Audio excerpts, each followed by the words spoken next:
questions, like feel free to pop them in the comments as well. Hello, Darrel. Good evening. How are you? Hey, how you doing? You all right? I'm good, thank you. I'm very well. Thanks for coming on. I appreciate your time and your this evening. We might have to go into a second live if that's okay. Yeah. That's not a problem. Usually with the lives anyway, they kind of drag out and they cut out after an hour and whatnot. But I know we've got a lot to discuss. And Danielle, do you know what? Salute to Danielle. I was loving it. Like I was so upset because I couldn't get involved, but I just felt like it's so good. D, you're gonna have to send me the slides because I want to do it myself. Like it was really good. But yeah, thank you, Jake. Thank you for having me on. Like seriously, thank you. Thank you for What you're saying doing yes is as well. incredible. Like seriously, I know.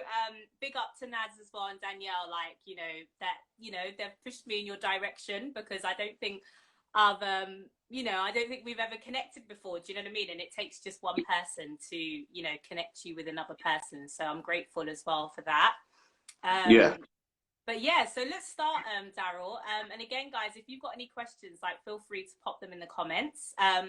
So first question, Darrel, for you is obviously if you could tell the audience a little bit about yourself, about your brand, and who you are for those that might not know who you are. Yeah, sure. Okay, thank you. My name is Darrel Blake. I'm a sort of person that wears many hats. Okay. The most prominent one that people like to put on my head is a historian or a social theorist. I work with Key Stage 4 students in secondary school, so yeah, 10 and 11, ones that are on Senko, and I do works around history, sociology, PSHE, and I'm a sort of a community like Robin Hood, as people have called me. So I steal knowledge from the rich and give it to those who are less fortunate to have the information. I've been a mentor for about nearly 10 years now as well for young people. I've just become a children's author as well. I'm currently getting into theatre as well and writing a theatre piece. I'm also a Black history historian around central London, so I do Black history walks around EC area. What else do I do? Yeah, just a plethora of things that I've kind of got my hands in. So that's what I'm involved in at the moment. I'm trying to occupy all those hats under our current regulations at the moment. It's kind of difficult, but I'm still managing to do it. Okay, so yeah. Oh, amazing. Like we need more people like you. That's absolutely incredible. I can see so many hearts coming up. And thank you for who you are. Thank you for doing what you're doing in our community. And I think we are also grateful. So let's get straight into it, Darrel. So why do you think it is imperative for the Black community to understand and practice Kwanzaa? Okay. Man. Okay.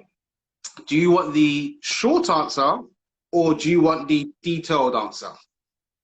As you would like to put it, I don't mind. Short and long would be great, just to give us a clear understanding.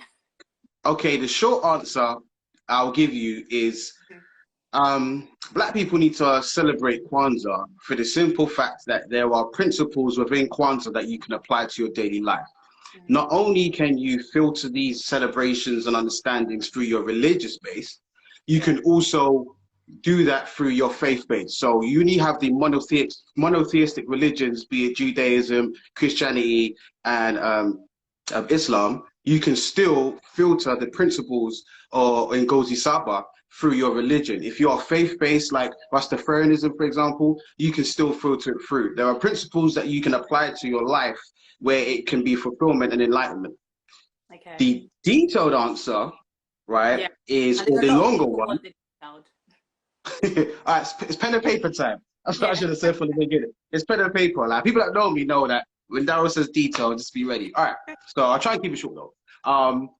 Detailed answer is because, and this might actually answer a few other questions that you may have lined up for me anyway. So I'm just gonna talk and then stop at one point.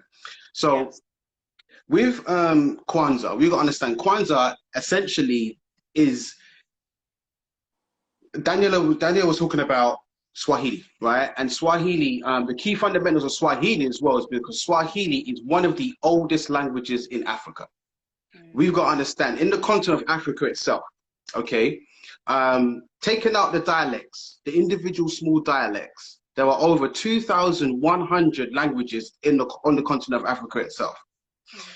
Kiswahili or Swahili is one of the originators of one of Africa's main languages. For the simple fact, it's an amalgamation of different languages. So it's got certain traditional tribal languages in the Bantu people. So the Bantu people are the sub-Saharan. So anything below Algeria, Egypt, from like main part of like Central Africa and East Africa, pushing it up a bit to the west, okay, that's the Bantu section of Africa.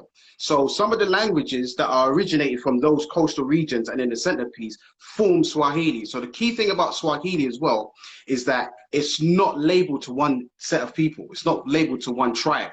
It's a regional thing. So anybody can pick it up. So you can go all the way to Kenya and hear someone speaking Swahili.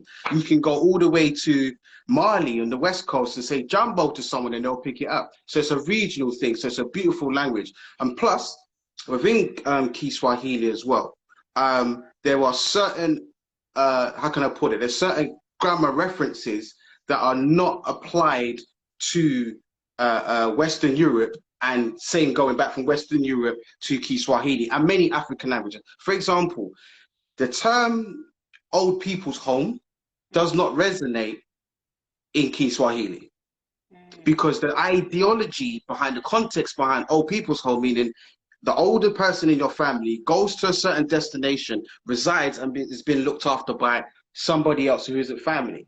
Whereas in Kiswahili, in the Kiswahili language, that doesn't exist because the concept and idea of having an elder living somewhere else is far-fetched. So the principles within Nguzi Saba shows you about unity, and the black candle being unity is the important one for the simple reason of this. For you to have the rest of the 6 principles, you've got to unify. Many African languages, whether it's Hausa, Yoruba, Igbo, Twi, if it's Kosa, the idea of unity is the core foundation behind anything and most things. Okay, so that's why it's black one first, got unity, and that's unifying people around the whole entire planet. Now, when it comes to black people, when we have certain conversations, okay, right, we have certain conversations with black people, what we are doing systematically in our head, we're trauma bonding. So we can go to Louisiana or go to somewhere in the South and be like, yeah, what's happening, black person? Where are you from? Da, da, da, da, da. And then they might have the same surname as you. And you'd be like, oh, you must be family. Well, why? Because of our ancestors, right? And because our ancestors essentially were kidnapped, stolen, and brought over to certain places of the world and were made slaves. So trauma bonding is the first step that tends to happen amongst black people. But on top of that, what we need to do is eradicate some of that trauma bonding and talk about the future. So for example, people like to say, let's go back to Africa and live there and whatnot. We don't want to go back to Africa. We want to go forward into Africa, not back. So with Kwanzaa, Kwanzaa teaches us about the principles of life and how you can build the foundation. The 3 candles that are red, the 1 candle that is black, the 3 candles that are green are based upon a Pan-African flag. The Pan-African flag being birthed by the UNIA 13th of August, 1920. Yeah, that was by Marcus Garvey and his teams. Red for the blood of the people and for the ancestors that lost their lives fighting the cause. Black for the soul and the essence of the ancestors and those who have been brought forward to the next generation in us. And green for the fruitation and the vegetation of Africa. That's what the flag symbolizes. So Kwanzaa not only is talking about principles of life and how you can apply that to yourself and your family and your community, what it also is representing a Pan-African flag which was given to us 100 years ago. For the simple fact is, Marcus Garvey was around during a time where you had something called coon songs. So with coon songs is where they were like Columbia Records, which has signed a lot of hip-hop artists and black artists over the time. Columbia Records signed a lot of artists who made songs talking about the only race on the planet that doesn't have a flag is a coon. These are songs that came out. This is pre-minstrel shows, right? So Marcus Garvey's like, so how are we going to let these people talk about us like this? You must be mad. Oh, no, no, no. How about this? Let's make a flag for our people. That way we can stand in honor. Everybody took from Marcus Garvey, don't like to give him props. When you look at Libya's got that, the red, black, and green. Look at St. Kitts has got that. Kenya's got that, the red, black, and green. So Marcus Garvey being the hub, and also Amy Ashwood and Amy Jack Garvey as well, being his support base. You can't forget the Queens. Without them, he wouldn't really be the person he is. That ideology birthed a lot of fundamentalism ideologies that came forward after that. So go into the 1960s, 1966, and we must add, backing off what Danielle was saying about the reason why we have Kwanzaa. 1965, a friend of Maulana Karenga gave him a gift for Christmas. I think it was a doll for a child.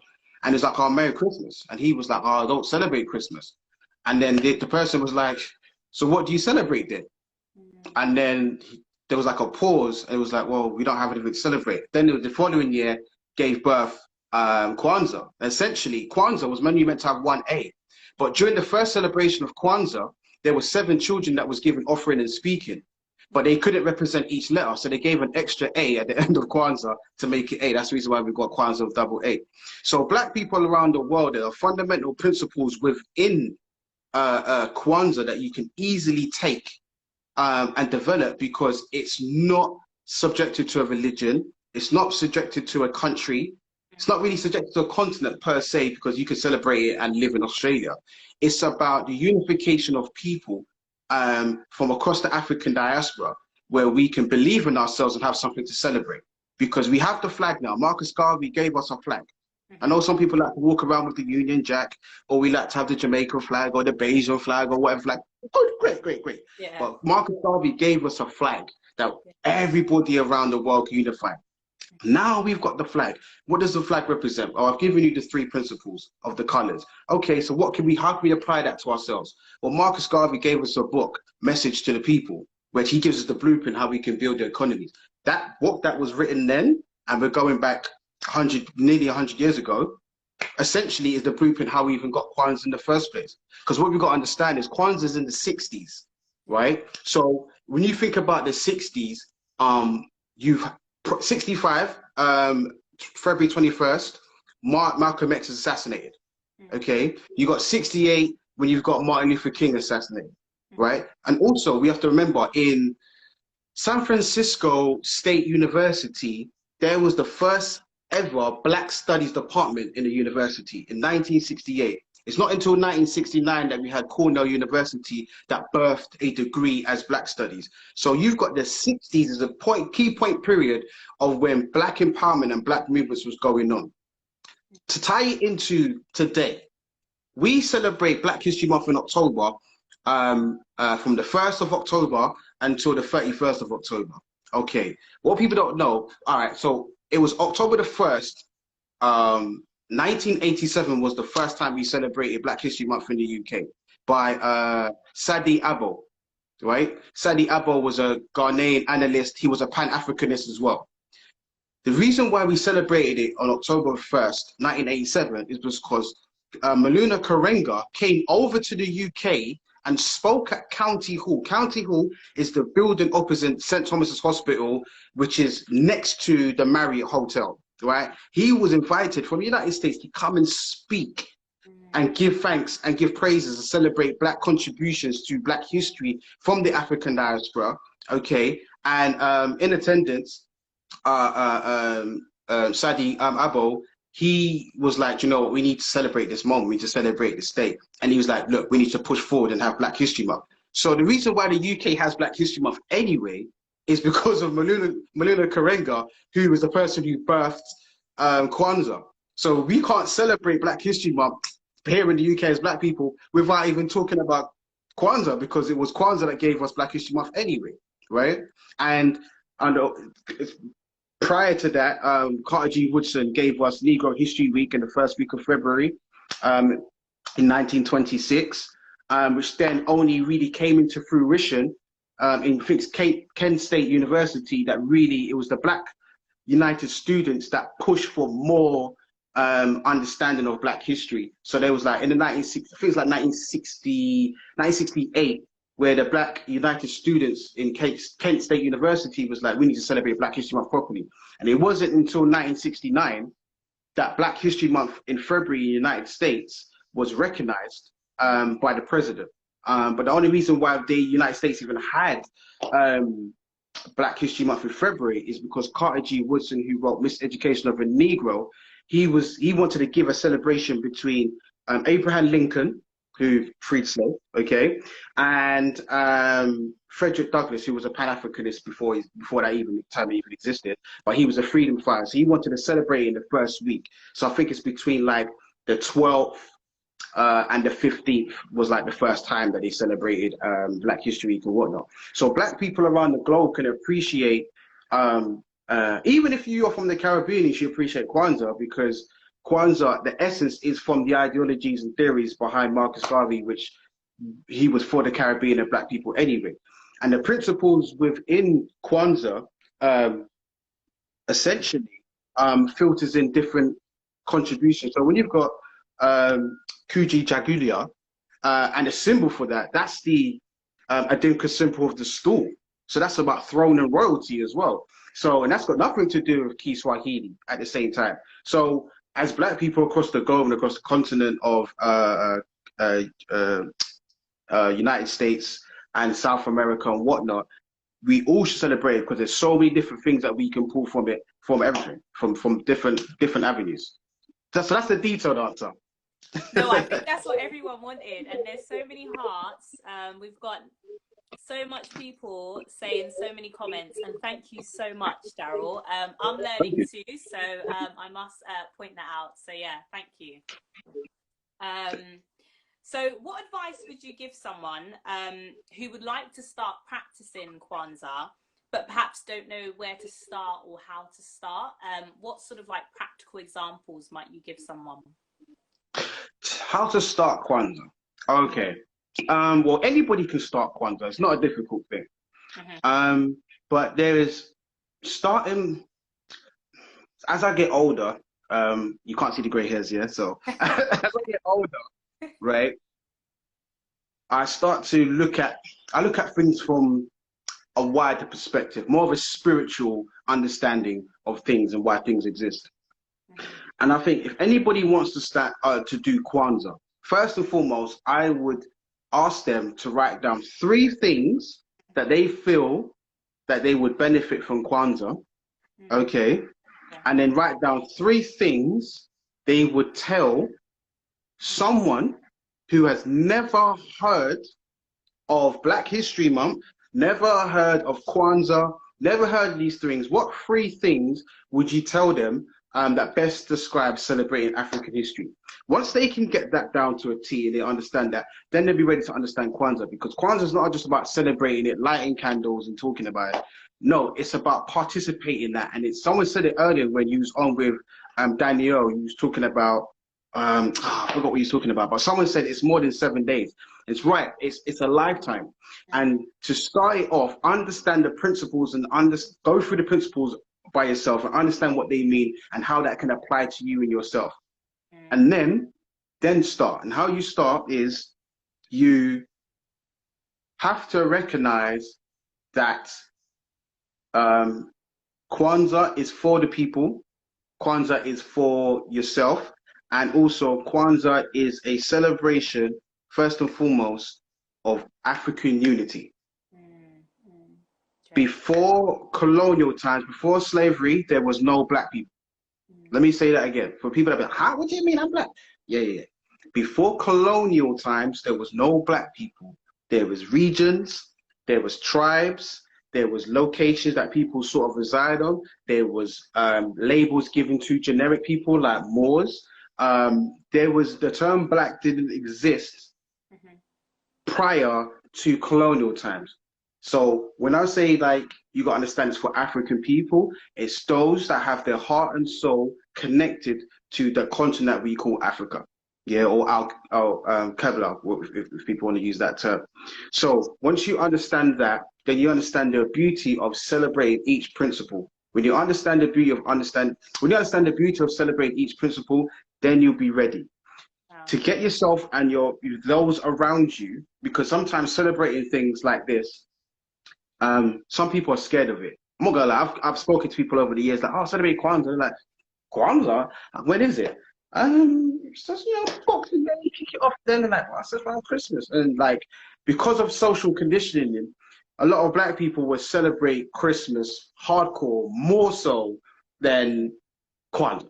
Yeah. Right? Matter of fact, in the UK, I don't like to deal with absolutes, but there was a vast and high percentage of the black British citizens, okay, that will go hard for one day in October for Halloween. Hard. When I mean hard, I mean hard, right? More than the other 30 days that they have for Black History Month. Reason is due to social conditioning and Stockholm syndrome, we tend to gravitate to things that suit the generic public, or tend to suit things that fit in with those who are the dominant society. So being the Europeans, the dominant society. So Christmas is their thing, which we'll get into in a second, right? Christmas is their thing, Halloween's their thing, so on and so forth. So as we are technically on their soil, we're going to adapt and have a culturation process where we're going to go for things like that. Anything other for ourselves is seen as pagan, or seen as weird, or it's voodoo, or it's, where are you celebrating this, and why? Because it's hard to adapt and separate ourselves and become a nation, being African people, because it's weird, it's hard. And you have house Negroes and you have field Negroes, and there are more house Negroes than there are field Negroes, as Malcolm X talks about. So what we've got to understand, those that are celebrating Kwanzaa for the first time, you're going to come across people who are going to frown upon the idea and be like, what is that? I don't understand it. And reason is because it seems like it's a made-up holiday, right? And technically, on paper, it is a made-up holiday. But so is every other celebration a made-up holiday. Someone said, do you know what we should do? We should celebrate this. We should big that up, you know. Yeah. Let's pick up that tree over there, the holly tree. Let's just focus on that tree for a minute. Let's just gather around it and light some fires. You down? All right, cool. What's up, fool? You good? How's your mom's? And then someone made it up, and then boom. Like everything is made up, but it's about, even with things being made up, it's how can we take the ideologies of things that are made up and stand by them. And when you're celebrating Kwanzaa for the first time, be ready for those voices that are going to start talking and being like, oh, what's that Kwanzaa? Okay, it's whatever. Oh, it's an African-American thing. It's not a British thing. It's got nothing to do with me. Ignore those people. Yeah, stand in your truth, stand in your honor, stand in your beliefs, right? And be consistent in your understanding of what the whole idea of Kwanzaa is. So first of all, get your mind right. Someone said decolonizing process. Definitely decolonizing your mind. Shed away everything. Shed away everything that you believe in when it comes to Western Europe, and get prepared to filter in and bring in lots of things in. So understanding Kwanzaa in its essence, to start it off, you have to prepare yourself mentally. The aesthetics parts, get in the candles, get in the quinoa, get in the fruit and veg, get in the corn, get in all that stuff and get ready to do gifts. Yeah, that comes off. That's easy. That's easy part. But to stand in Kwanzaa, like heart to your heart and to your core, you have to eradicate the idea that this is something that's just crazy, it's made up, and it's just a random thing. Most things are made up. Yeah, but it's about what are the principles within that, and just take from it, believe in it, and stand in it. And then don't force it on people as well. Don't be like, oh, you need to celebrate Kwanzaa. You need to let go of Christmas. Why are you celebrating that pagan thing? No. You celebrate it, okay? And then within your glory and your truth, people will see that, raw. You see Jade, yeah? Jade was talking about one thing the other day about unity and that. And right, she made a good point. So, okay, cool. Then she was talking about purpose, about having purpose in life. Like, do most of us have a purpose? Like, why are we really here? But she made a good point still. All right, cool. And then they won't comment on your stuff. They'll DM you and be like, see you doing this Kwanzaa thing. Like, how do you even, like, like, how do you even start this? What's that about? Yeah, but that's black people for you, innit? That's how black people go on certain time, innit? Like, we will, like, for example, you can have a row of shops, yeah? Row of Caribbean shops, right? And You have, so you got 4 of them. One's got 5 people in there. One's got 4 people in there. One's got 15 people in there, and one's got 2. Yeah. Right? All to our head, we're gonna be like, raw. Let me go to Masters, because Masters got bare people in there, so they must mean that that one's good. So whereas black people, by nature, we don't like to follow certain things. We like to just be like, let me go on first. Yeah. You understand? You go on first. I don't know if you saw this, the Jamaican mayor who was talking about the vaccinations. And he was like, yeah. You see, let England and the big country there, Canada and USA, let them take it first. And then once, after a year, then we'll try it. And he turned to his friend and he was like, not true, right? Yeah. As black people, that's how we are. Like, we just don't want to. So it will take for someone like you creating a platform and you're highlighting these things, right? And being like, raw, Kwanzaa, and people will latch on. Yeah. So foreign things for our soul, as black people, we connect with soul beings, that your soul has melanin, right? Same with the universe. So black people will gravitate towards it. They just got to shake off the chains. You know, shake off the invisible chains and realize there's more to life than dealing with the things that have been given to us and put in our place. And one of the things that's good about celebrating Kwanzaa is the African-centeredness. Now, what people don't know, well, a lot of people don't know, but some people do, is that our days of our week are actually pagan and Roman gods. So you take out Sunday and Monday is about the sun god and the moon. Tuesday is the Roman god of war, which is Dienstag, German, right? Dienstag, D-E-I-N-S-T-A-G. So god of war, which is Mars. He is also the son of Odin, if anybody's into Marvel. Son of Odin. Wednesday is Odin as well, and he's the another German god of war, and he's also got another name called Tiu. Then you have Thursday, which is Thor, god of war. Again, then you have Frigga. Frigga is the wife of Odin, which is where Friday comes from. And then you've got Saturn, based upon this, Saturn, the planet, as for Saturday. And Saturnalia is the celebration that you have for Christmas as well. So from Tuesday right to Saturday, our days of our week are named off and from Roman and Greek and a bit of German gods as well. We're all dealing with made-up days. So when people come up to you and say, oh, that's made up, that's all foreign, I don't know what that is, what are you talking about? They say, but the days of the week that you're dealing with are all German and Roman gods. What are you talking about? Like, you're dealing with January right to December, but they're all named after gods as well. Like, what are you talking? I don't hear you about on the island. You're just like, cool. Like, someone told us that we are in 2020. There is no one that's going back with a calendar and be like, yeah, 810 AD, I've got to keep going to make sure. There's no one doing that. Matter of fact, how about this? There's not even 24 hours in a day. For people that are online, Google it. Check the days, the hours in the day. There's 23 hours, 56 minutes, and 3 seconds in each day. So we are losing potentially 3 minutes and 56 seconds every single day. So we're not even tuned with the universe anyway, because we don't even know what time it is. So what they did is just wrapped it up, said, you know, make it 24 hours, put GMT right there, make a line across, Britain being the hub for it, and then boom. So we're not even in tune anyway. So when people want to talk about Kwanzaa, just box them with some facts and say, after you're dealing with this and that and all that stupidness. So anybody starting it off, be proud of who you are as a person, as an African. Then on top of that, understand the principles and stand by it. And then apply it with pride, because there's so many beneficial things that you can have from having Kwanzaa. Like it might even encourage you to do things. So when you've got Kuumba, which is creativity, right? For the 6th day, just use that time to take up something. Say, do you know what, yeah, back in school, like I've got a art GCSE, yeah, and I don't even draw anymore. Go and draw out the old folder, the old A2 size folder, yeah. Pull it out. When you used to do the S's back in the day, you used to do 3 lines there and then 3 lines there. You used to connect. Go back to them days, see that creativity that you had, and spark that and create something. Just take time out, put on some chilled music, right? Lock off your phone, lock off the laptop, get pen and paper out, and bring that back out.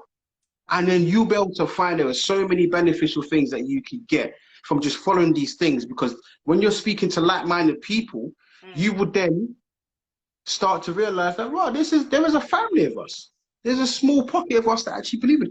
Actually, do you know what? I can celebrate Kwanzaa because I know I've got my Kwanzaa friends over there that I can follow with. I'm not really too keen on those friends. And then you realize that having the courage to start something on your own within your family or your community holds a massive responsibility. But on top of that, there are people that will look up to you and say, do you know what? You are a legend. So you can have legend status easily from starting Kwanzaa. So yeah. Thank you so much, Darrel. We've got so much comments in here, like love hearts, obviously some jokes that you was cracking up earlier. We've also got, let me just go back to it. Thank you, claps. Obviously days around war, I think someone was saying when you were talking about the days. Preach, come on, for real, and hearts. So thank you so much for sharing. And as I said, I'm still learning today as well. So I'm truly grateful to be part of this amazing day. And thank you for taking time out. But guys, if you've got any questions for Darrel in particular, just pop it through onto the comments as well. And hopefully we can answer those afterwards.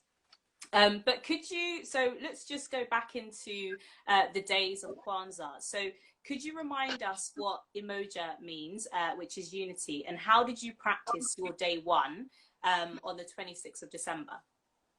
Okay, so with Umoja, thing about it is I kind of do Kwanzaa anyway. I don't know if that helps. So especially with Umoja, when I have my sessions in school, I form a Umoja circle in my classrooms, because when you've got front, middle, back, the students that ain't really too keen or confident will sit at the back, because it's like pulling a hood over you. So if they sit in the back, then you don't have to deal with them first. So I'm like, no. We're gonna form half a circle, right? Or a full circle if we can, because then there's no leadership. There's no subordinates. There's no one that's in front. Everybody's in the same line. It's just a curved line. And forming a Umoja circle within classrooms sets the tone for how there's participation. And then realizing we're all on the same level, right? So with Umoja, unfortunately, due to COVID-19, I've only been able to do things, most of them anyway, within my tight family or my community, essentially, not kind of doing it on a broader scale to strangers as well. So with Umoja, what I've been able to do is have the conversation of what can we do to keep the circle going for the young people to break intergenerational curses. So whether that's traumas, whether that's behaviors, whether that's attributes. Then within that circle, underneath that circle, you have young people that I talk to. I'm like, hey, what do you need from us? Okay, I'm building that collective thought amongst about 7 to 8 individuals that I'm in contact with regularly, right? Young people. That's when I say young people, I mean under 18s. Yeah. Right. So within my understanding of how to build communities and nations and whatnot, is it has to be layered, right? So with different layers, you have different responsibilities. You have elders, youngers, and then you have babies, right? So I'm like, how do I form my unity? Well, I've got to be able to bring those layers together and then make it into a ring. How do I do that? By having that conversation. So my voice has been the unity that's been bridging all the gaps and trying to close things and get a wider understanding. So that's how I've been doing it, through phone conversations, through Zooms, through WhatsApp calls, through early stages was like visiting people and whatnot. But that's how I've been able to do that, essentially. But I would like to be out in the public and whatnot, but I can't do that. So a lot of it's been a bit small, unfortunately, this year. But next year it will be big, regardless of whatever tier that we're in. Yeah, but at least you're still doing something despite the situations that we're in and the limits. Do you know what I mean? Yeah. But what does that look like, you know, in terms of if we weren't in tier 4? Can you just like explain to us what that unity might look like as well? Yeah, so well, for me, again, adjacent to what I currently do anyway, I am, end of the month, will be doing small sessions for my Saturday school called Black Rooted Academy. Oh, wow. So within my Saturday school, we have Umoja. That's just a part of the whole principle. The principle of Umoja is no one is left undone. No one is left unsaid, and no one is left without a word. And that is participation. So how do I do participation amongst my community, amongst young people? Well, I let them get involved in what I'm getting involved in my life, and I get involved in what they're getting involved in. And it becomes cyclical around that. Then I get a group of young people who may be conscious on the level of African history and those who are not, okay? And I bring them in the same space. I'm like, okay, you seem to know a thing, you're not really aware, and whatnot. I mean, one odd. And then within that, we have certain conversations around what it is that makes someone conscious and what makes someone unconscious. Because those people who are considered not knowing are called unconscious people, right? So that then you form a safe space for people to be vocal, whether it's in a classroom or in a community center, okay, where they can express and have that 1-2 hour session for them to be themselves. And also within that, they can also be in an environment where they can learn in a safe space where they won't be judged. So unity is about bringing people together. The common thing around Kwanzaa and unity is Harambee. Harambee is like a Kenyan charity about giving to the youth.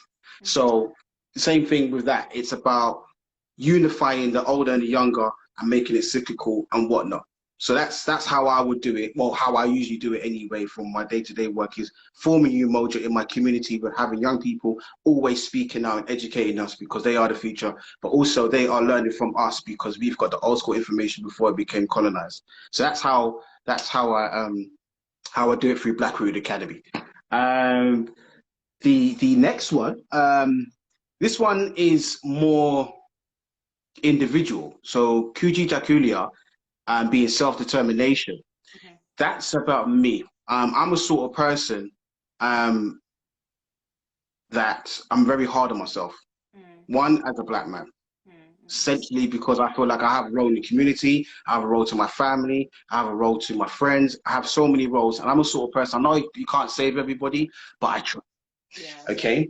And having that responsibility can be a massive pressure, essentially. But adjacent to that, so my self-determination is looking at my results. So what have I tried to achieve last year? Have I achieved it? Yes. Well, just keep going and believing in myself. And sometimes it's easier to give instructions and advice to people, but take that same advice for yourself, it becomes hard. Yeah. Okay, so I'm the sort of person where I've tried to thrive off information that I've given out to people and try to develop that for myself. But how do I do that? Especially at times when I'm feeling low. Well, I've started to write a book, essentially, which is about code words and information words, or kind of like prompt words to give myself when I'm feeling low. So if I'm feeling low when it comes to academia, I've got words I can go to and say that I am great, I'm amazing, I am beautiful, and then listen to that voice within me. Because if me and you did this right now, right? So I want you to say, I am amazing, right? But I want you to say it, but I don't want to hear you say it. So I want you to say it, but I don't want to hear you say it. I'll count you in, we'll do it together, yeah? All right. 1, 2, 3. Okay, we'll do it again. 1, 2, 3. All right, do it one more time. Yeah. 1, 2, 3. Okay. Did you hear yourself say it? I did, yeah. Yeah? Does your brain have ears? It doesn't, no. So how did you hear yourself? I think I felt it within. I didn't hear myself, but I felt it within. But I guess that's two separate things. Right. But that voice within you is the most powerful voice you have, because no one can hear it. So you can say to yourself, I am amazing, but there's no audio for it. But it's in here. And that's the spirit. That's how you charge the spirit, right? In certain places of Africa, West Africa, it's that the spirit, the voice within you is called Ka. In ancient Eastern Asian cultures, like especially you deal with martial arts. You have Tai Chi. Chi is spirit as well. In Christianity, you have something called Ruach, which is meaning breath, meaning air. So that the spirit, the Holy Spirit, even if you are into Christianity and in the beginning was the word, okay, but there was a spirit that was hovering around and then it spoke and it birthed. So the spirit within you, it's what vibrates within us. So how can we kick off our determination? Well, we got to kick it off by understanding the vibration. Do you understand? You know, like you might be in a relationship, right? And your person that you're with, your partner, might say something to you, right? Like he might say something, he might compliment you. Say, you know what, you look nice, you know, you look good, you look beautiful. But it's not what he said, it's how he said it. So certain times he might have a conversation with him and you're like, why? Now, but what do you mean? You know, like mean is like a double whammy for, you know, like mean. So it's about the vibration. We have those conversations all the time. Like you might go into a room, a little get together, and your spirit don't text to someone. You know, like, is she all right? Like your friend over there, you know, Keisha. Like, is Keisha okay? Like she's a bit, I don't know, my spirit don't really text to her, you know. It's the same thing. But how do we harmonize that? I mean, how do we hold on to that and understand that we can manipulate our spirituality through our words? Well, we've got to have feel-good words that vibrate. And it's all about positivity and understanding them. And that can give you the self-determination. You don't have to outsource someone saying, you're great, you're dope, for you to feel good. You can do it within yourself. And majority of the time, we don't spend long enough in the mirror. And a lot of the time is because we start to we look in the mirror to make sure we look good. We don't look in the mirror to make sure we feel good. Let me say that again. Let me say that again. Please do. Let me say that again, right? Majority of the time, right, we look in the mirror to see that, to make sure that we look good. But we don't look in the mirror to see if we feel good. Reason is, you know, when like you might, like we used to, because we look at the exterior as our interior. So you know when we like put on a dress, you might put on a little dress, so you might wrap it in a certain way. Yeah, you're like, oh my gosh, like I look lit. What? Are you dumb? Like, are you dumb? You might have that perspective when you're looking in the mirror. You feel good on the inside, right? But if you strip that away, you're like, don't hold me. Oh, I look horrible. It's like you are using these terminologies to describe yourself because of your exterior. No, go on the inside. And how you access that, if you hold a mirror up and you look in that mirror, you don't say a word, you stare into that mirror for at least 3.5 minutes. After 3.5 minutes, your brain starts to adjust to what's happening in front of you, and it mirrors the mirror because your lenses are mirrors. It flips everything upside down. So when you look within that space, you start to realize you're looking into your soul, and it's like raw. And everything becomes quiet, and then either you become sad or you become happy. Majority of the time, you become sad because we realize, life. And it becomes, then you're in that realm. It's like, change your life, you will change the inside within you, then you don't have to go into the exterior to feel good. It's within you anyway. Like, you know, when real confident people, you can't chat to them because they're just good within themselves. And the best example of seeing this within young children. The black kids that I used to hang around with in primary school in Brixton, yeah, like you couldn't cuss them. The ones that I used to par with anyway, you couldn't cuss, nope, because they had this one line that would just done anybody's dance. So you could be like, oh, you're so stupid. They'd be like, I know you are, so what am I? Like that just finishes every argument, right? So that confidence of young children, I'm telling you, the innocence and confidence, if we can like bottle that up, pull it in the fridge, and then later on in life say, I need a little top up, you know, and then we're out on the road, just take a little swig. That'd be perfect. And that's how you develop self-determination of having these feel-good words. Write them down. Have a conversation with another person. Be like, you know what? Certain times I don't really feel too good. So describe me in 5 words. And hopefully be positive. They won't say you're bad man, crosses, wicked, evil, and hopefully they will say positive stuff, right? And then take those words, because these are not words that you're going to give yourself. These are words that will be given to you. And then within that space, you box them in, and then you just refer to them. Or apply those words. So if let's say like you got 5 words, write them down on like post-it note, scrunch it up, pull it into a bowl, and say Monday, what we're going to focus on. Oh, okay. Encouragement. Okay, this week's we're going to work on encouragement, or today's about encouragement. And then the next day, determination. And then boom, boom, boom.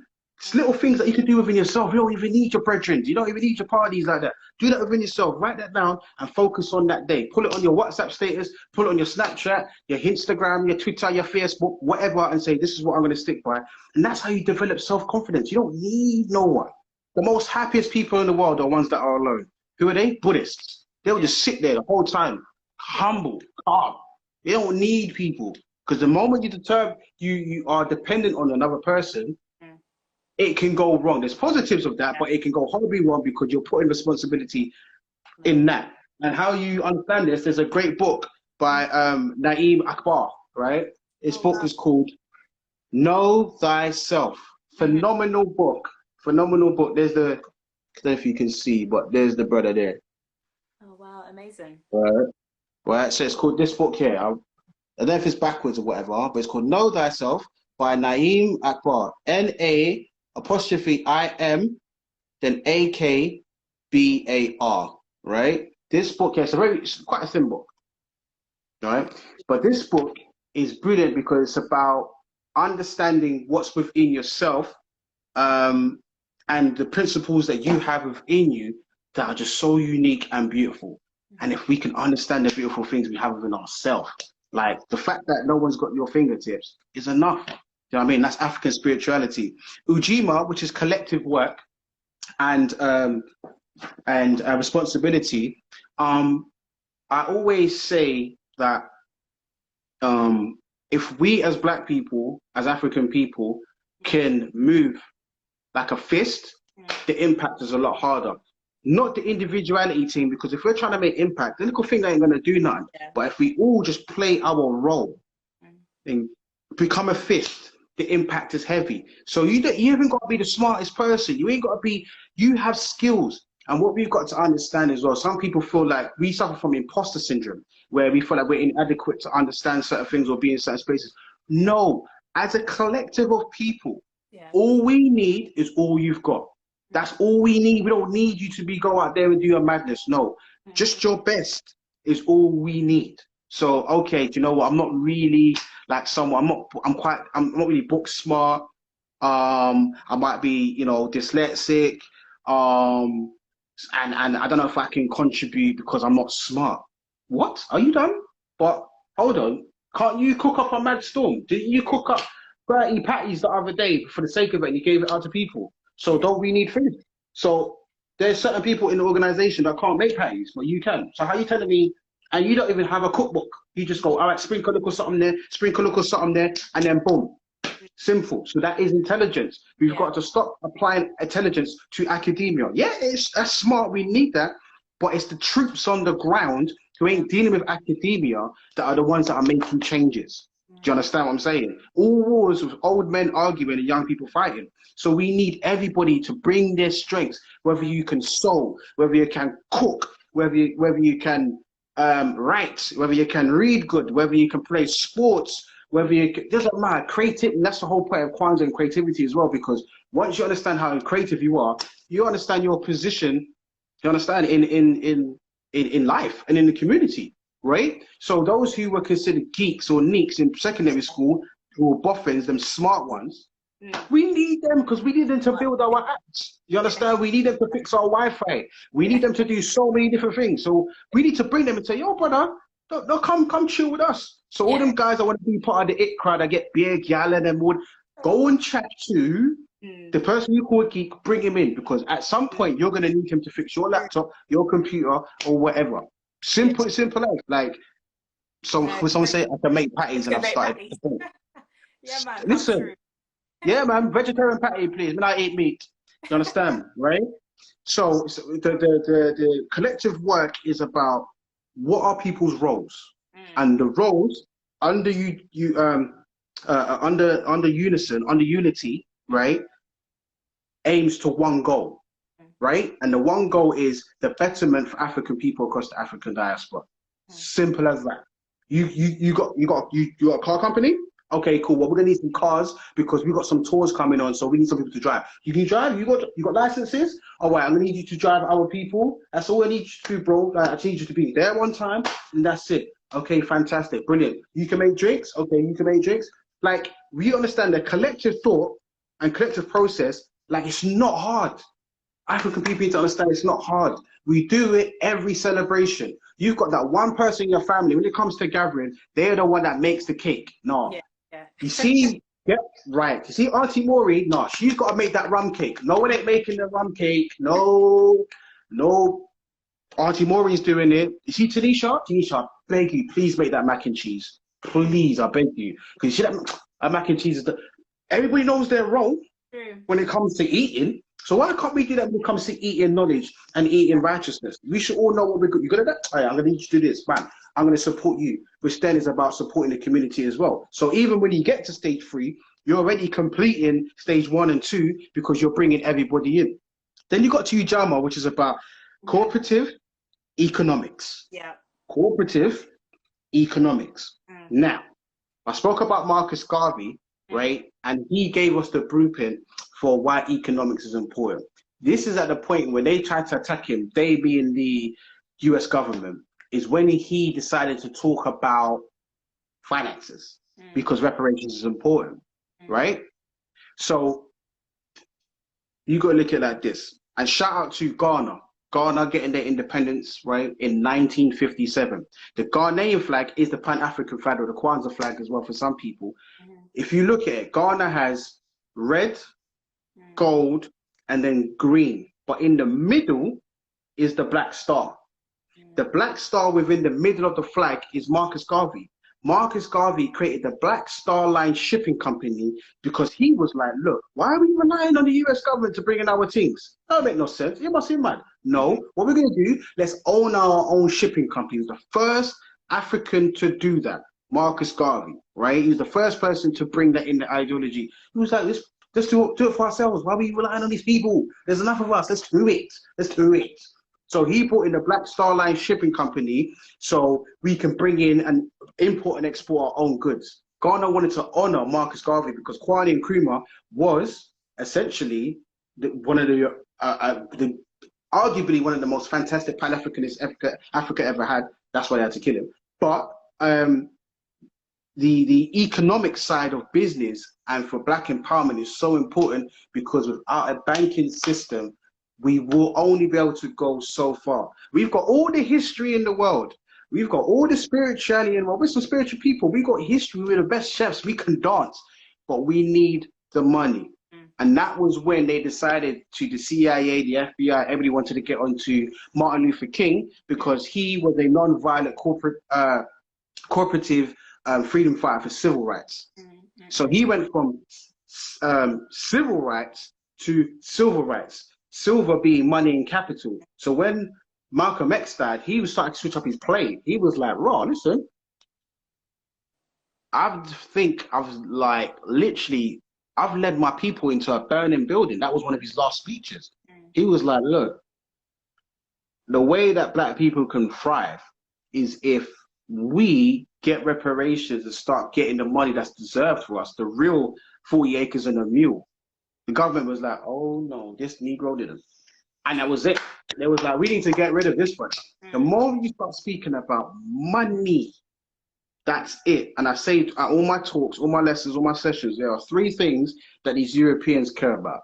The loss of life, the loss of money, and the loss of land and property. If you can affect one of those 3 things, you are talking, they will listen.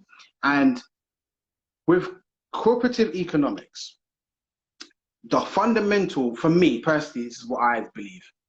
The core of cooperative economics is trust. We have to trust our people. So we've got to now have conversations about, we've got to start from the beginning. Trust when it comes to finances. A lot of black people don't want to give their money over to black people because they think they're not going to pay it back on time. There's going to be some umming and ahhing. They're going to be avoided. It's politics, right?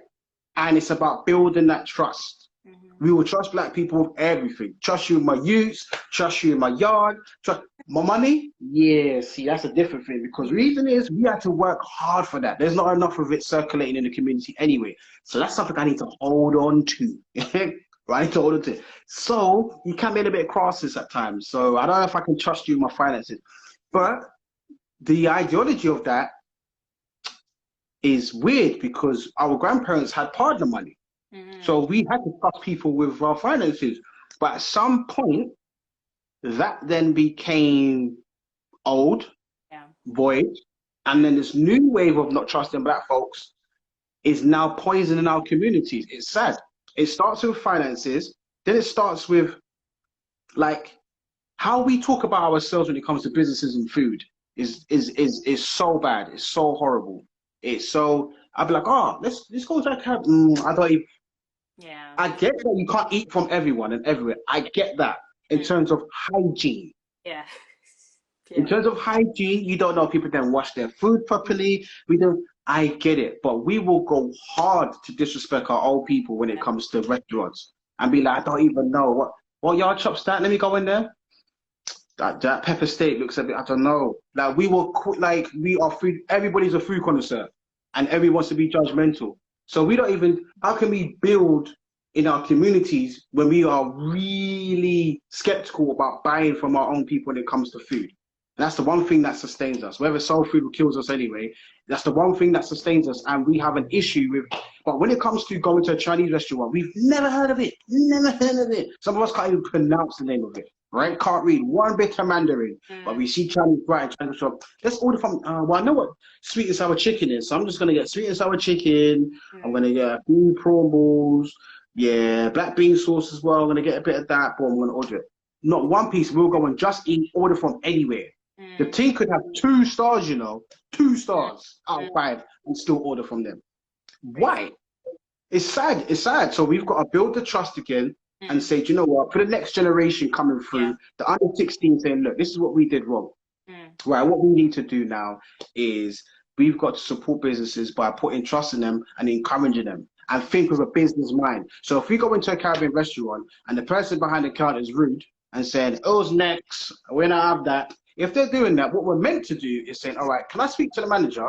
Hi, Winston, how you doing? Okay, Winston, I relieved this person from their job because they're rude. So what we're going to do, me and the team and the committee, we are not going to come in here and support you until you send every single member staff here on a training program. That rate, they're going to give A1 performances and customer service every single time a black person stands in the shop. The reason I'm saying black person, because there's many a times when I've been inside a Caribbean restaurant and I'm looking at food, they'll have a certain way with me, I'm like, cool. A European person will come in and they become speaky spokey. Yes, sir. How can I help you, sir? All right. Large or small? What? You didn't even ask me. You're asking him, do you want him to warm it up? You didn't even ask me. You took, brother. Like, you know what I'm saying? So there's certain things that we need to put in place. And look, we've got to stick it on our people. We have to say, look, we want to support you, but we've got to let's get this correct. And the reason why we're not doing it is because we're not thinking on the Kwanzaa level. That's why you have a turtle bay in the heart of most places. You have a big turtle bay. They are taking them. They are laughing. They are laughing. Because now what they've done is they've got an idea and then said, you know what, what's lacking? Well, this is lacking, this is lacking, this is lacking. How about we put this in a business frame in this place here and we're going to market it in a way where it's plausible and appealing to everybody. That's what they've done. So you have in the heart of Brixton, you have a turtle bay, right? When you've got like 10 other Caribbean restaurants and shops and whatnot, mainly Jamaican ones, in the area. And this is how they finessed. This is how black people, we've got to do so much better, man. This is how they finessed it. Turtle Bay started off as a Caribbean infused and inspired restaurant. That's how they've marketed it to everybody. Now, Turtle Bay, on their menu, it's not Caribbean infused. It's 95% Jamaican.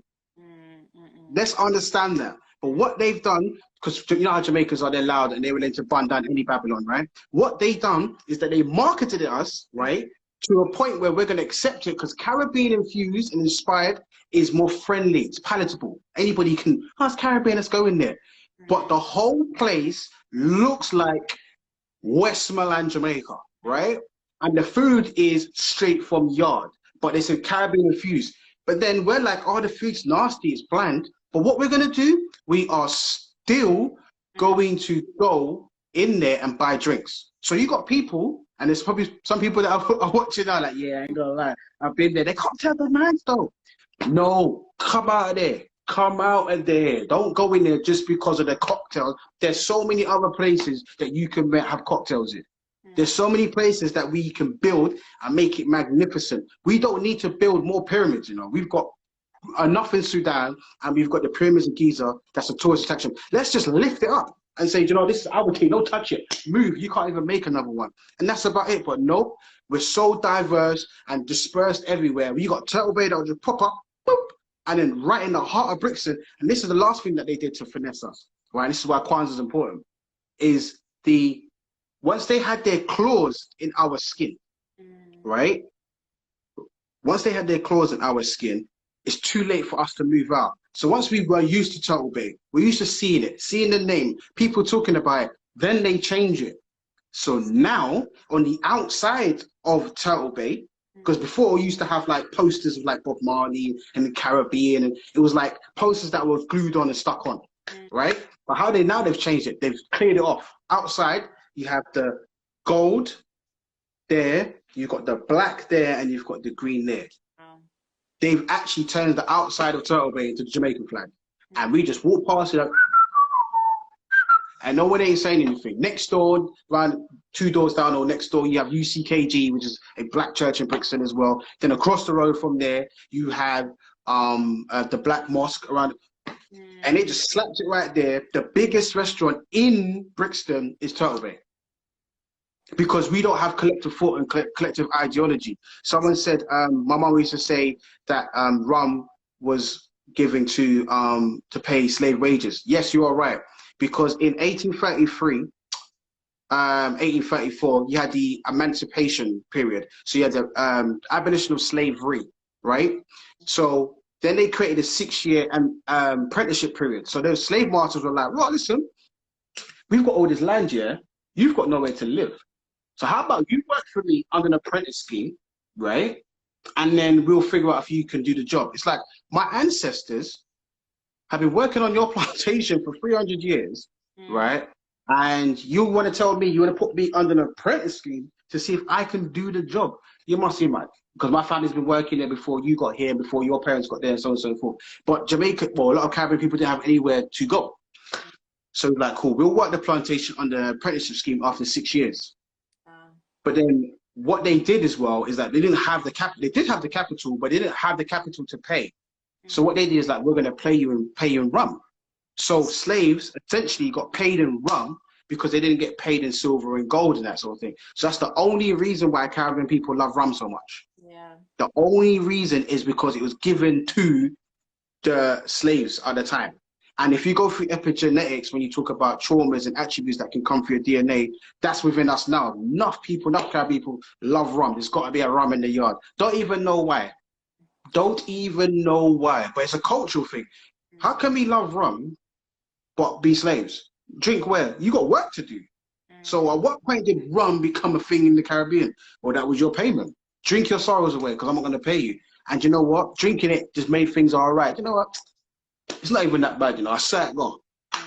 You know what I mean? So away from that. So collective work and responsibility is understanding each person's role. But then when it comes to cooperative economics, you realize someone can have a role that you can support. So if you are or online streamer, someone can support you by saying, you know what? Yeah, I've got a business, right? Where I do marketing and whatnot. What we're going to do, we're going to market your brand. We're going to put you as the face of our brand. Okay, but then people are going to go to your brand. You're going to get subscribers. Your subscribers, you're going to get to a certain point. You can throw adverts on your videos. Then you're going to get money. That money that you're going to get, you're going to, because you want to put somebody aside to save because you're building up your local land in foreign. But then the other bit of money, right?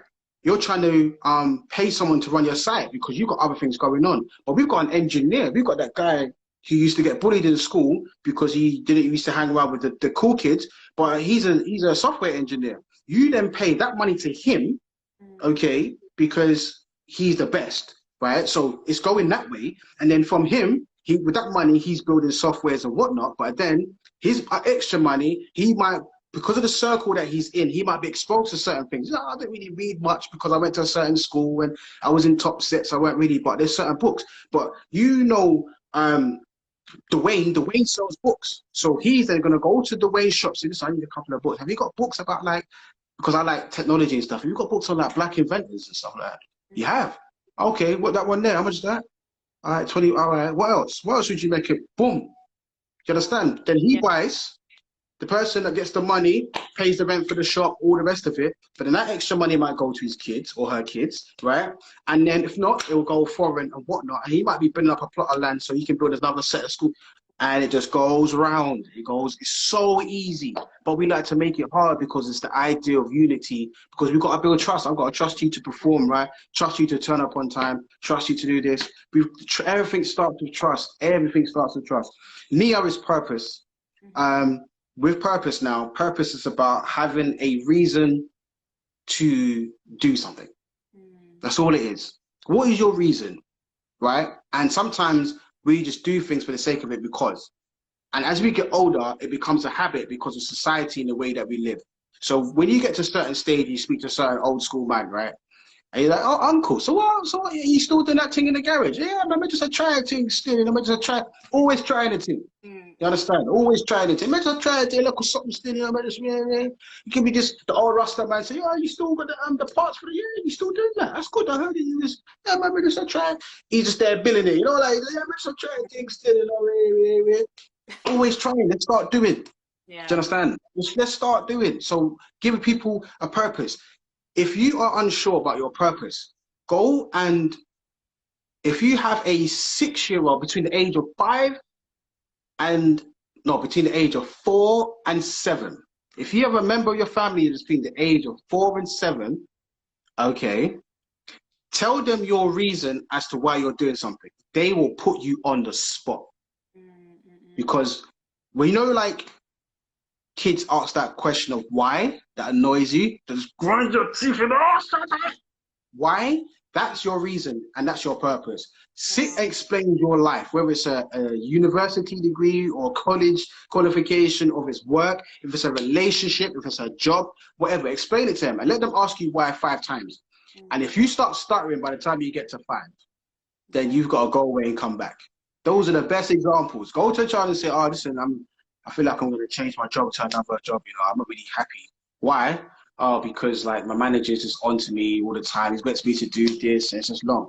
Why? Oh, because I've got this and this to do. And, you know, I've got a certain time frame. Why? Because if I don't do it, things can go wrong within the business. Why? Because keep getting, at a certain point, you're going to get to, all right, shush, tough enough, isn't it? But that will be training for you to understand why. And it's important to have these conversations, young people. Children they're the best teachers. Yeah. Purpose gives reason. Reason gives direction. Direction gives you a destination. Destination gives you, I guess, your final stage in your life. What's at the end of the tunnel. So purpose is important. Why do you want to do that? And it has to be a good reason. Yeah. And sometimes we have to look at why in a wider scale, not just in a linear kind of simple stage. When I say a wider scale, I mean it like this. When you speak to some people and you ask them, why do they, say you got a friend, right, who's in love, right? And let's say she's in love with this guy, right? And you say to her, oh, why do you love him? And she's like, oh, because he treats me well, he looks after me, like he's always communicating, he's doing this, he's doing that, like he makes me feel good, like he treats me like a queen. And you're like, oh, that's so sweet, like, oh, right? But what's missing from that is him. What she's focusing on is the actions. Majority of the time, we speak about the actions first while we love someone, then we follow it off with them. So, oh, they always look after me, like they're always there for me, I can talk to them at any point, da, da, da, da. But we don't actually look at them as an individual, what's beautiful about them. So when I speak to young people, I'm like, do you eat meat? They're like, yeah. I'm like, okay, do you like fish? Yeah, I love fish. You love fish, yeah? They're like, yeah, I love fish. I'm like, if you love fish, you wouldn't kill it. They're like, what do you mean, sir? What do you mean? I'm like, if you love fish, you wouldn't kill it. What you love is you love what fish does to you. So when you eat the fish and you've got that taste in your mouth, your taste buds are exploding, you love that feeling. You don't love fish for what it is. You love fish and how it makes you feel. And we've got to change the ideology of purpose and love, because it's like you only love that person because of how they make you feel. How about you love the person for what they are and who they are? Their characteristics and their understanding of the world, who they are, their journey, their creativity. Love them for that. Give them a purpose and why, like, so I've spoken at a few mental health awareness events, and I've actually come across a young person who was going through a moment where they was having suicidal thoughts. They was 15 years old, and there was people saying to them like, look, like, don't, you know what I mean? Like, they tried to basically, they was going to take pills and, you know, whatever, and there was people around them were saying to them like, don't do this. How would your family feel? You know, it's a selfish act. Like, you gotta think about those people, and like, don't do that. Why would you want to do that? You shouldn't do that. Come on, like, you know, you're young, blah, blah, blah, blah. And I was the only one that didn't say, don't kill yourself. Wow. Reason is, I said to them, if you want to kill yourself, and I wouldn't say everybody do this because it's about context and timing, right? But I said to them, if you want to kill yourself, go ahead. But before you do that, and before you make that choice, I'm not going to say, I'm going to give you reasons why you shouldn't kill yourself. I'm going to give you reasons why you should live. And it was like, okay. And I had to break down who they are, what they've done in their life, right? And the impact what they've done on a positive note has affected them and their relationship to others. Yeah. Would that exist? Would that event happen if you wasn't present? So when it comes to reason why you should live as opposed to why you shouldn't die, then the context and the conversation changes. You give them a purpose, you give them a reason, rather than give them an excuse. So that's what purpose is about. It's about how do you recognize that you're in the right direction? Well, you've got to judge the journey. When you judge the journey and the journey you see it's positive, then you can see, you know, this is positive and this is what it's about and this is what I should do with myself. Okay, fantastic. I have a reason. And we should also give people flowers whilst they're around. You shouldn't wait and be like, you know, there was a good guy, you know, still, like, he did a couple. Just give it to him now. Just say how dope he is. Like, that's what we should do. Like, you know, Kuumba. Kuumba. Creativity, I've spoken about that already, but it's important to recognize that everybody is creative. We need to harness every single creative when they're born. Children are creative. They are very, young kids, they are creative, right? Sometimes in the most annoying way where they want to decorate your whole house in crayon, but they are creative. It's about finding the source within each and every single one of the children that we have around us and developing their creativity. You can be, everybody's a creative. Whether you, if you can speak, you're creative. If you got hands and foot, you are creative. If you can blink, like, you can blink and do Morse code. You know what I mean? Just blink. T, H, E, you're creative because you're using the eyes. You understand? Creativity is everywhere. But when you're in Britain, and because we're on the soul for so long, we are adapting to the ideologies and the mindset of Britishness. Britain is a poison. It's a death camp. When I went to school in Jamaica, when I was living out there, we had competitions for hair braiding. You're never going to get that in the UK. Hair braiding. You had people sitting down like, yeah, so now braiding hair and doing patterns. Now, what if we take that philosophy, right, of hair braiding and say, do you know what? You're dope at hair braiding, but you're not strong at maths. But then what we do, we get a plain piece of paper and we put the paper over their head and say, do you know what? Draw the lines of where you've got the entwining. Okay, cool. Hold that piece of paper up to the sun, to the beautiful sun. What do you see? And then when they hold a piece of paper up, right, what they're seeing is lines that are forming angles. So you're seeing a triangle there, when they're doing the designs in people's heads. So how can you say that you don't like maths, you're not good at maths, but then you're doing pi? You're doing 3.14 every single time you're braiding and making that angle. Are you mad? You're making shapes. You're actually doing isosceles triangles in your British hair, and that's about it. So how can we be, as educators and teachers and as mentors, get the creativity that people have, whether it's hair braiding, and then on top of that, manifest it and say, you know, that is intelligence, because what you're doing is maths, but you're just doing it in a way that you understand, because you've got kinesthetic learners, auditory learners, and visual learners. So as people that have the information, that's why you build a unity. So when I've got the three layers, the elders, our generation, the youngers, it's like, what do they need? They need more support. Okay, well, we've got the information. Let's bring that information up and then make it interchangeable. So that's through that concept, you can do that. And then the last one, Imani, mean faith. I love the symbol for Imani because it's the Ankh, essentially, right? And the Ankh being the symbol of life, you know, divinity, womanhood. Fantastic. Faith is what a belief system encompasses. So you can faith. I was having this conversation 2 days ago. Faith and belief are two different things. They are very similar, but faith and belief are two different things. You can believe in something, but you might not have faith in it.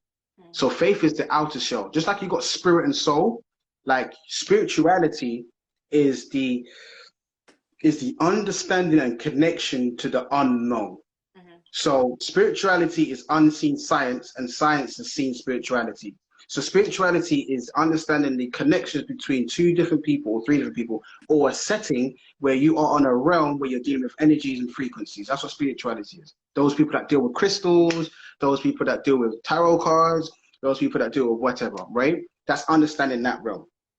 Okay? And soul is what we all have within ourselves. So spirituality is the shell. So a belief is the idea of something, but faith is like the action. So for example, you might see a tree and be like, I believe that's a tree. Okay, do you have faith that you can climb that tree? Boy, I don't even know, you know. So they're two different things. Faith is like the action. Do you think it can work? Do you think it can happen, and so on and so forth?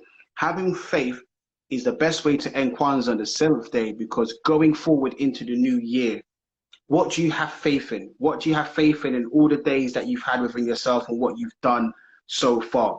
What is your faith system within your community? What is the faith system in your economics? What is the faith system even within yourself when you're looking at self-determination? What is the faith system when it comes to your responsibility as an individual within your family? What is the faith? And what is the faith system that you share within your circle of those who are celebrating Kwanzaa? Because Kwanzaa is not essentially a religion; it's just a way of life and principles to stand by. That's about it. Like, it's not something foreign. We as Caribbean people and as African people. So African people got proverbs, but then in the Caribbean sometimes we have parables. Yeah. In the United States they have their own parables as well. So. And they might have a saying where it's like, step on a crack, break your arm's back. Weird as it is, I know. But that's a saying. You know what I mean? In the Caribbean, it's like, I'll say something, right? I want to see if you can finish it. Right? Yeah. All right, here's one that you could say it's a principle, but it's a way of life. All right, ready? All right, so, who don't hear?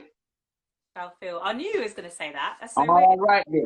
All right then. Exactly. So that's just a prime example. There's so many that we can go through, right? So these are the faith and the ideology of Kwanzaa is based upon principles, but these are things that we should just live by anyway. Without Kwanzaa, we should be doing this stuff. But Kwanzaa is a starting point and a reference point, because sometimes working throughout the year within the corporate world, you live Mukoland somewhere in Kent or whatever, you're not surrounded by reminders of blackness. So sometimes having that 1/7, that's the period of 7 days where you can say, you know what, this is just us, we're just going to do it for we. And then you've got something to stand by. So you might want to go out one day and wear a dashiki, and some people are like, oh, why are you wearing that for? Like, and you live in a place where there's not really many black people, you can say, oh, celebrating Kwanzaa just an African-American holiday or an African holiday, but it's something, it can be your coat, it can be your shield. If you're not that confident, it's something to stand by, it's a backing point. So faith, for me, is important because it's about understanding what you actually believe in when it comes to yourself and your people, but also having faith in the future as well. So having faith that things will change, having faith for the young people, having faith within yourself, having faith for those who are older than you, so on and so forth. Faith is about having something that you can close your eyes at and say, yeah, you know what, let me give thanks. You know what I mean? So when you're pouring libations for Kwanzaa and you're saying, you know what, I want to give libation to Maya Angelou or Francis Cress Welsing or whatever, you want to pour a little something, right? And within that, that is a celebration of people that have come before, but also that can be a part of giving thanks in your faith. So every faith-based system or religion has a point of an entry point of what is the faith based on. Christianity based on Jesus, Islam based on Muhammad. So in Kwanzaa, it could be anyone. So your entry point is, you know what, I just want to give thanks to African leaders and people that's come before me. Libation, that's your entry point. So, you know, I'm not really into the other stuff, but I'll give thanks to those people. So faith is important when it comes to giving libation. Oh, thank you so much, Darrel. And guys, if you've got any questions, I'm just going back through my questions, and some of it you've probably answered, to be fair. Yeah. Although, just trying to see, hold on. Yeah, let me go through some of these questions and we'll go back. I know you talked about a lot of things about trust, which is one of my questions, about how can we overcome some of these barriers. I know it's easier said than done, like you saying, yeah, it's about trusting our people and allowing us to, and then hopefully we can then, you know, build together and obviously come together and build bigger things. But can you just give any other sort of pointers of how we can overcome these stigmas within the Black community, of how we can build our own sort of shops, our own sort of, you know, our own things for ourselves, you know, and work together? Yeah, I mean, trust is one. I think going back to within the Black community, there has to be, I think, purpose is vital, because a lot of questions that I've had come across is, well, why should I? You know, like Black Pound Day, even something like Black Pound Day. I've seen people say, why should I? And it's like, rare. Like, what? Like, what do you mean, why? Because you. So what we need to do, okay, is build trust, that we can trust people with the money, trust people with your items, your things, your possessions, your assets, whatnot. But with that, I feel like to build a strong structure within communities, we have to have a committee. Now this will be hard. Yeah. There has to be a committee of a diverse set of individuals who can make certain decisions on the behalf of a certain group. There has to be young Black boys. There needs to be someone who is in tune with young Black boys who can be the voice. Because when you look at the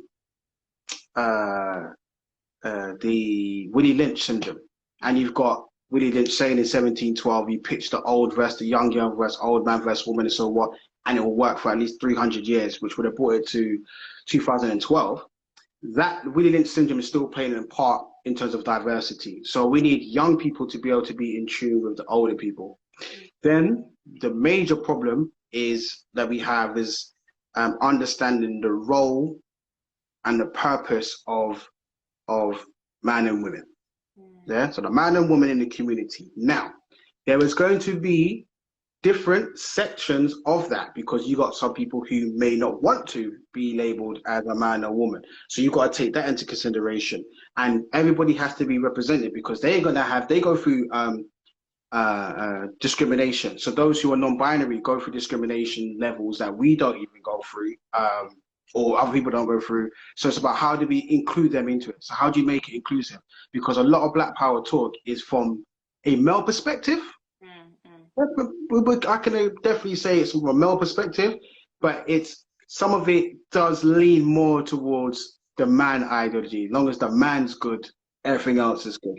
So when I'm saying about committee, there needs to be a point of entry for everybody to come in and have a voice. So those who are of mixed heritage, who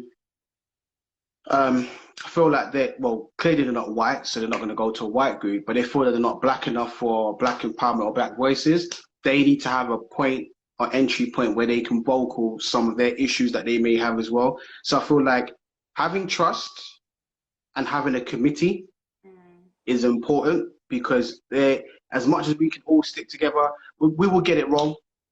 We will definitely get it wrong because we haven't decolonized our mind yet and realized we are all African people, no matter what it is. For example, you had in the west coast of Africa, you've got a place called Liberia, right? And Liberia is a section in Africa that the US government said, you know what, freed African slaves, well, not slaves anymore, but freed Africans can go back to Africa and set up their own colony. Africans like, what? So imagine Africans being on the plantation for generations left and went to the west coast of Africa and created Liberia, right? Liberia, the capital, right, of Liberia is Jamestown.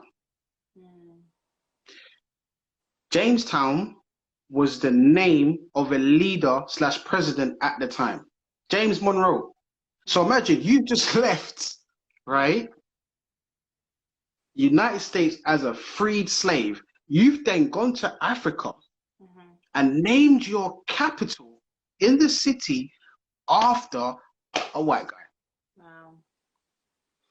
The flag of Liberia is the United States of America flag. So we would get it wrong. So it's about, how do we make this right? Well, let's let everybody have a voice. And then within that, how can we dedicate our purpose to each and every cause? Black women are going to have their issues. Black men are going to have their issues. And then once we address all the issues, it will take some time. It may take 100 years.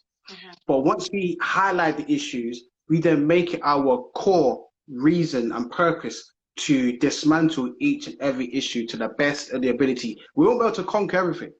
We won't be able to do it, but to the best of our ability. So then when 25 years later comes, the next generation can pick up and say, okay, this is what they did wrong. All right, what can we do? And then we just keep doing it and doing it. And within that, we will heal ourselves, because going to the people that didn't treat us right to go to therapy, it doesn't make any sense, right? So we're able to heal ourselves. Within that, we're able to eat right because we have the right nutrition. And within that, we will have the right hospitals and care and spirituality centers where we can heal each other on a spiritual level and in a natural state, where that will then benefit those who come before. So we need the trust system. And on top of that, we need to have a space where we can have a committee to have those discussions. Not an argument. We don't need to debate. It's like, what can we do? Because we need to be one. You touched on an important point, actually, which was one of my questions about how can we allow, how could we make our brothers and sisters' problems our own problems? I know you talked about breaking it down and seeing how, we could overcome that, etc. But could you share some practical, I mean, I'm sure that will be done via a committee sort of organization, but how could we, it's easier said than done in this day and age, because I think there is a lot of, not a lot of people, but just to give you, there's a lot of people where we can talk all the issues of our brothers and sisters, but not necessarily in a positive light, if you get my point. It's more for the talk. So how could we overcome that and make it our own problems, and also overcome these issues within our community? It's a hard question. And the reason why I say it's hard is because there was to my opinion, there was a spiritual war going on. Okay, a problem for you and me may not be a problem for someone who's living far in they've got a nice little cottage, kids go private school, they got multiple businesses, they travel all year round. I'm not saying you don't do that, but I'm just saying, like, issues that we may get in the inner city are some issues that may not affect those over there. Now, because they are outside of it, they don't really see their issue. Not all of them, but some of them don't see the issues as their issues. And if they do, it tends to be very performative. Like, we need to sort out the schools. We need to teach Black history at school. Yeah. I'm gonna go back to my lovely home, and you lot figure it out, because we good over here. Like, we can't. There's a spiritual war that's happening amongst Black people where we are so fragmented that some issues for different people, it's hard for us to see it out ours because it doesn't affect us. Reason is because we are trying to make it out on our own for ourselves. So when you go back to community, back in the days, every woman over a certain age was my mum or auntie in my area. Every woman, right? Now, a lot of us do not even know our neighbors. So how can we have a community when we don't even know our neighbors? So we don't even have black neighborhoods. We just got hoods. That's why the man didn't call it hoods, because we don't know our neighbor. We just know that they just accept our Amazon parcel from time to time. That's about it. So it's about how do we build the issue of that's my issue as well. Well, we have to eradicate this ideology of separation. We are all one people. So there's a class issue that happens within our communities where working class people might not see themselves equal to another set of people, and so on and so forth. So when I say there's a spiritual war going on, Chinwezu, there's this book here, right, by Chinwezu called Decolonizing the African Mind, right? Everybody needs this book. It's like a black Bible, right? And this book is incredible. And I know people like to read like Frantz Fanon when it comes to Black Skin, White Mask. That's great. But this book here, Decolonizing the African Mind, is about before you can have any revolution, you gotta have a revolution of the mind. Before anything else, before you think about even trying to burn down this building and trying to have this organization, you have to have a revolution of the mind. Then you can have an evolution. We want to evolve. We don't want to revolve, because revolving is that. So you want to have an evolution, not a revolution, right? So spiritual war is happening because within our communities and within our centers and our areas, black people are struggling to work together. And the reason is because we are in a state of scarcity, and we are in a state of individualism, meaning something could be happening in the area, and through my community work, I've seen this with my own eyes. Something could be happening to a child in the area, and certain parents will say, do you know what? As long as it ain't happening to my pitney, I don't even business. I've seen it and heard them say it. I'm like, raw, like for real. But I don't want to judge them on that, because there's a mental state as to why they said that. So I'm going to be like, oh, how can you say that's not? I'm not a judgmental person. People have their reasons why they do things. So if we can't even look after the next young person in our area, or stop the young person on the road, we can forget any sort of revolution that we want to build as black people. Forget it. It's a waste of time. Forget it. We have to change the idea of individual and collective thought. Now, I've said this in a few talks when I said those over the age of 30 to 35, right? They are the hardest people to convince, because they're set in their ways, unfortunately. They have bills to pay, so you got council tax and whatnot. You have a job. You got certain times you ain't got that. You ain't got the kind of talk for that, right? So what is it? Okay, well, we've got to go to younger people and saying, look, this is where we went wrong. We know how to do it, but we didn't know it properly. I keep saying we've got to start with the young people. Get the young people together. When we start seeing a young person on the road who will look across the road and see another person who they don't recognize from their area and go, then we know we're onto something. But at the moment, what we're seeing is, wow, we're missing the hub. Like we are missing the base, and the base with young people. Those are the ones that can bring us together. The younger people and the people who we call elders. Grandmas are community hubs.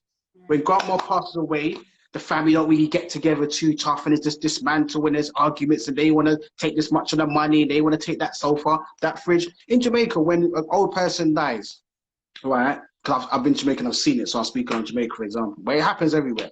But in Jamaica, when an old person dies, you should see how people become grabby. It's horrible, horrible. It's like, what? This person fed every one of you. Everybody's talking about, no, I'm going to stay here. And it's like, we've got to have a better base. And the base starts with our young people saying, look, we messed up. We've got the information. We are going to prepare you for what's coming forward. And what's coming forward is you're going to be challenged every day of your life to stick together. People are going to come in and try and separate you. They're going to try and give this person a job and not give that person a job. They're going to try and highlight you and say, you know what, you're amazing, you're dope, and you're pretty. And then those people, they're going to look at, oh, you're ugly. Then you, they're going to say that you're lighter, so you're definitely much beautiful than those people.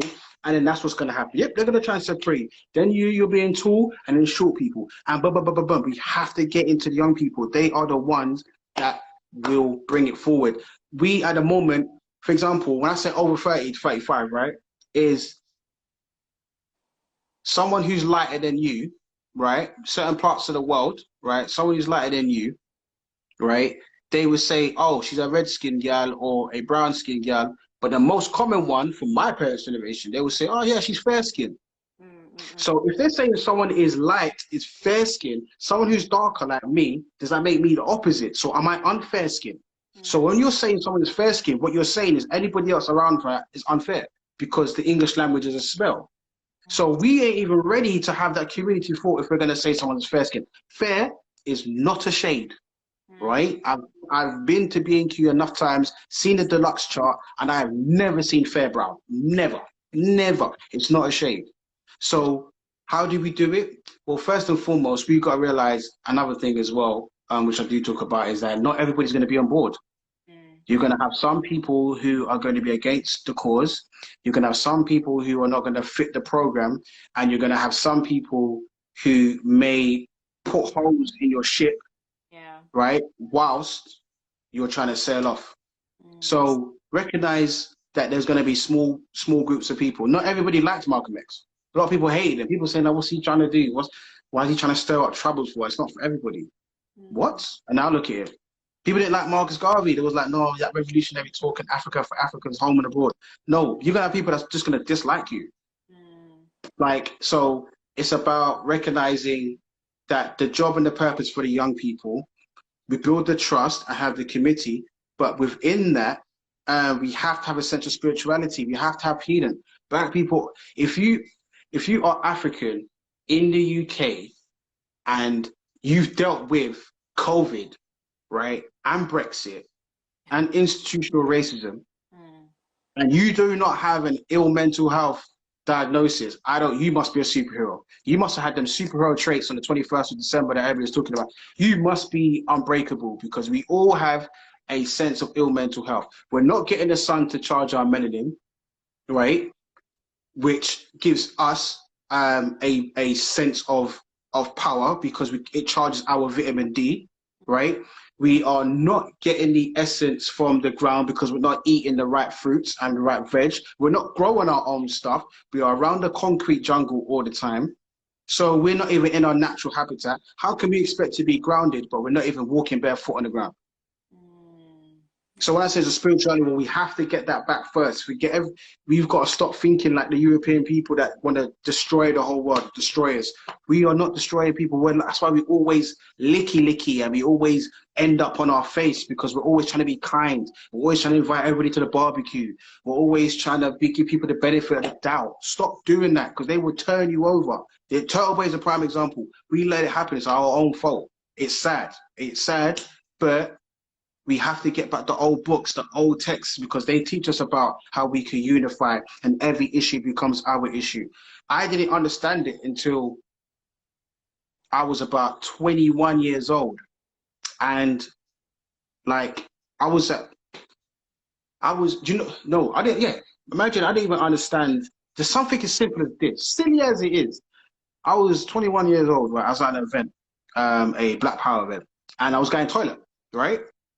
So I remember I was going to the toilet now, on my way to the toilet, and like you had the gents and then you had the ladies, right? The gents had no queue. I went toilet, come out, and the person who was like third in line was still third in line. I was like, what are you saying? They're taking long, yeah? She's like, oh, the problems of a woman. You know what I mean? She's jumping up and down like, oh, I need to go to the toilet. And I was like, wow, something as simple as going to the toilet. What you have to deal with in comparison to what men have to deal with, it's easy. If you're on road or whatever, it's just, it's a quick process. There's a lot of adjustments you got to do before you even hover over the public toilet. I hope people don't sit on the public toilet. When you hover over, there's a lot of process you got to do. Like something as simple as that. Those are issues that are your issues, not my issues. But why am I not recognizing that?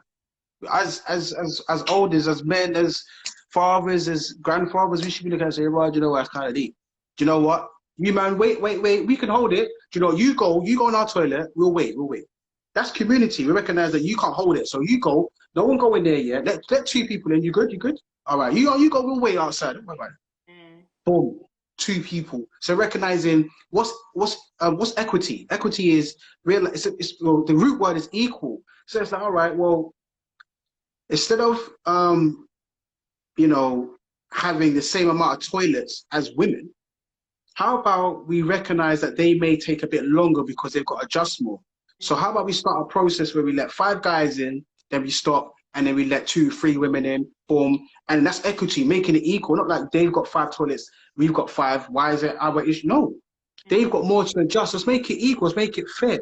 But then when you realize, you know, that when you're in a society where you're surrounded by people that don't really think about women anyway, I mean, black women are most disrespected people on the planet, then, you know, what do you expect? And black men, because of social conditioning, we're lucky to even get through, but we don't understand the privilege that we have as men because it's a patriarchal society that we are in where men are at the top. So gender comes first. Men are at the top and then everything else. So same in UK society, within black communities, men are at the top. So as men and as black men, we've got to realize our position and what benefits that we have that we could easily share and give over to some of our queens and say, look, man, like I was about to go for this job, you know, but I personally think you're better than me. He was gonna give it to me, but I'm gonna put a word in it. You jump on that. Don't worry about that, man. You jump on it. Like it's realizing what the benefits and privileges we have that we can pass on. But then that comes from African spirituality. It's like it's a thing, but that's what Kwanzaa's for. Thank you so much, Darrel. Like I've learned so much today, and I'm sure everyone else have. But if you guys have any last questions for Darrel, I know there's a few comments on here, speaking of what we went through before. But if you've got any specific questions for Darrel before we go, feel free to pop them in the comments. But last but not least, let me just see if there's any questions that you haven't answered. Yeah, this is another good one. You might have touched on this, but let's talk about it. So what advice or just 3 words of encouragement would you give to our community regarding restoring our people to their traditional greatness? So just 3 words of encouragements that you'd like to give to our community regarding restoring our people to their greatness. 3 words. Whoa, yeah, 3 words. 3 words that I would give to restore greatness to our community. Wow, that's you know what, like that's so all right, 3 words. You could do more, but I'm just saying 3 because it just makes you know, I'll try to stick to 3 still because I like fast. 3 words that I'll give to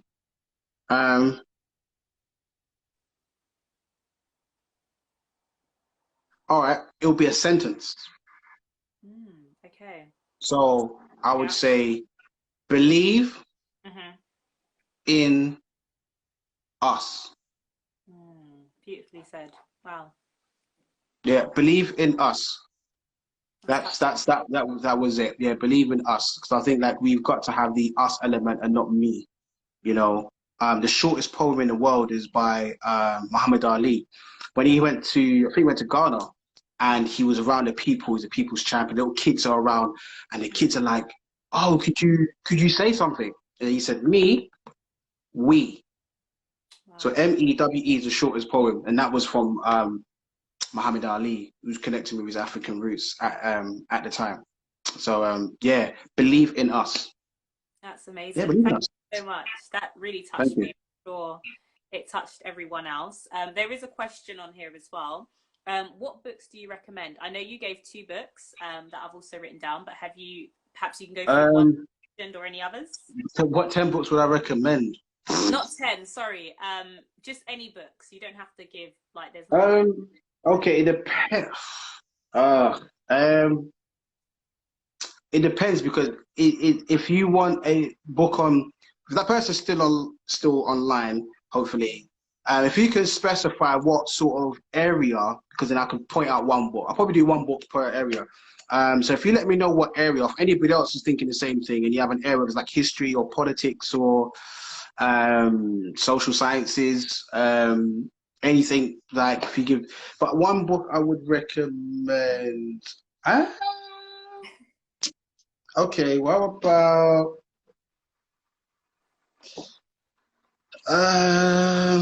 okay. I think the context for age 10. Yeah. Okay, yeah, okay. Well, for adults first, I think one book I would recommend. Okay, I would have to say, I would say Message to the People by Marcus Messiah Garvey. Oh man, when you say books, I mean, whatever. Okay, yeah, Message to People by history. I like Khmer science. Okay, all right. Message to the People by Marcus Garvey. Definitely get that. I would recommend. Okay, history. I like Khmer science. If you get the book is by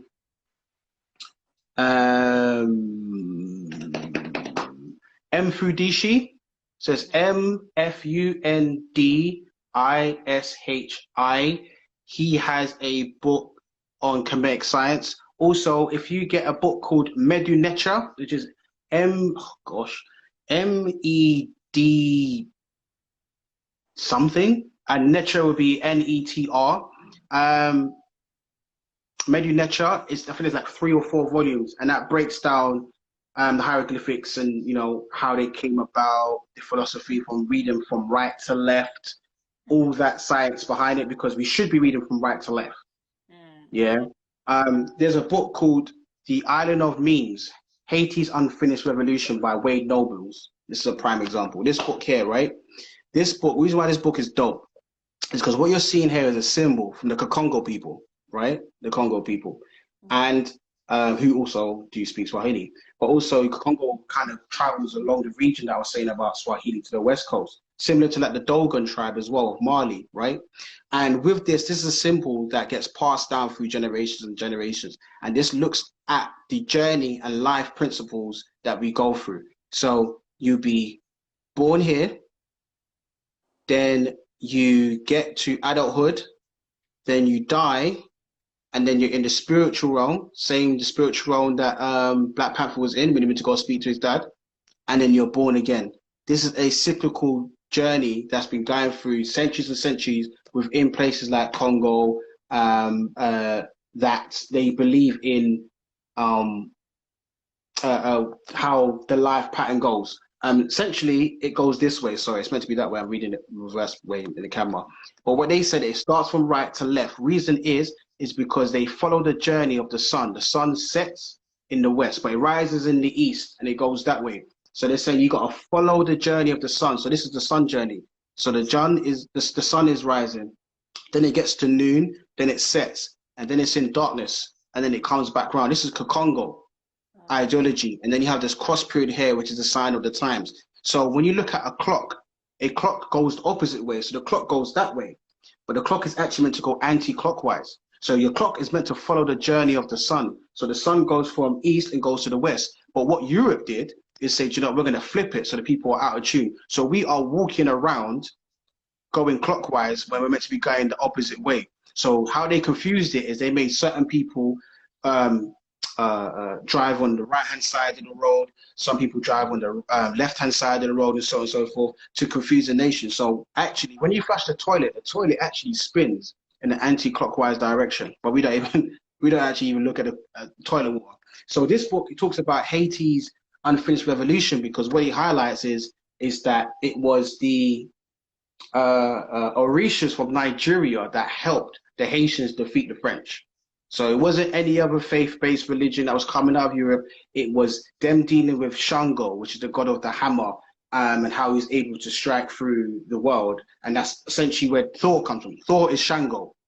So people that like Thor, black people, if you like Thor, you like someone called Shango. Look him up. He's a Nigerian Orisha, and or Benin as well. And what it talks about is that they use this philosophy and ideology of talking to the life and the plants within them and around them, and that's how they was able to defeat the French.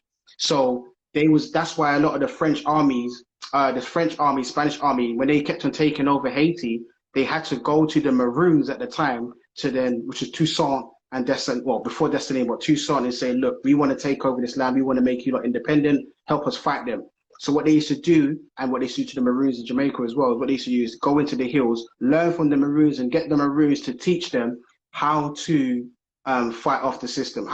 Because once they go up in the hills, the armies will never win. Haiti's got loads of hills, so they just knew. Same with Queen Anne and the Maroons in Jamaica. Once you go up into the hills, you've lost, because they know the way, because they're taking that spirituality and understanding. That's why the army put black paint underneath their eyes. They don't even know that they're symbolizing the dark-skinned Africans that helped them fight many wars back in the day. That's why the camouflaging thing as well. That was an idea that came out of Africa, especially West Africa, when they was fighting a lot of the Africans in the Caribbean. It was them putting on certain clothing and understanding like, hey, do you know what, we can blend in and this is how we're going to kill them. So when they're walking through, we're in the trees, just blacking our face a little bit, and boom, we can just get rid of them. How we learn how to cook. So for example, what used to happen a lot in the Caribbean is the Maroons that were free, they used to eat food, but how they used to eat food is that they used to make a V shape in the sand and get 2 banana leaves and put the banana leaves like this, right? And with the banana leaves, what they used to do is put a little fire from coconuts. Is to cut down the coconut, take the little brown bit out, the straw bit, put it underneath and burn it, and then put a lid, so it's kind of like a diamond shape, right? And then just crack open a little hole so smoke can come out. Because if they was making a proper fire, the colonizers were able to see and be like, oh, what's that fire for? And people, oh, can't we go over there and attack? So they had to just bury it in so a little smoke can come out, and that's how they used to boil up their food. That is a Dutch pan, yeah? And that also is a jerk pan. So jerk chicken and jerking comes from slavery, because it was a survival tactic of how they can get around and how they can cook food.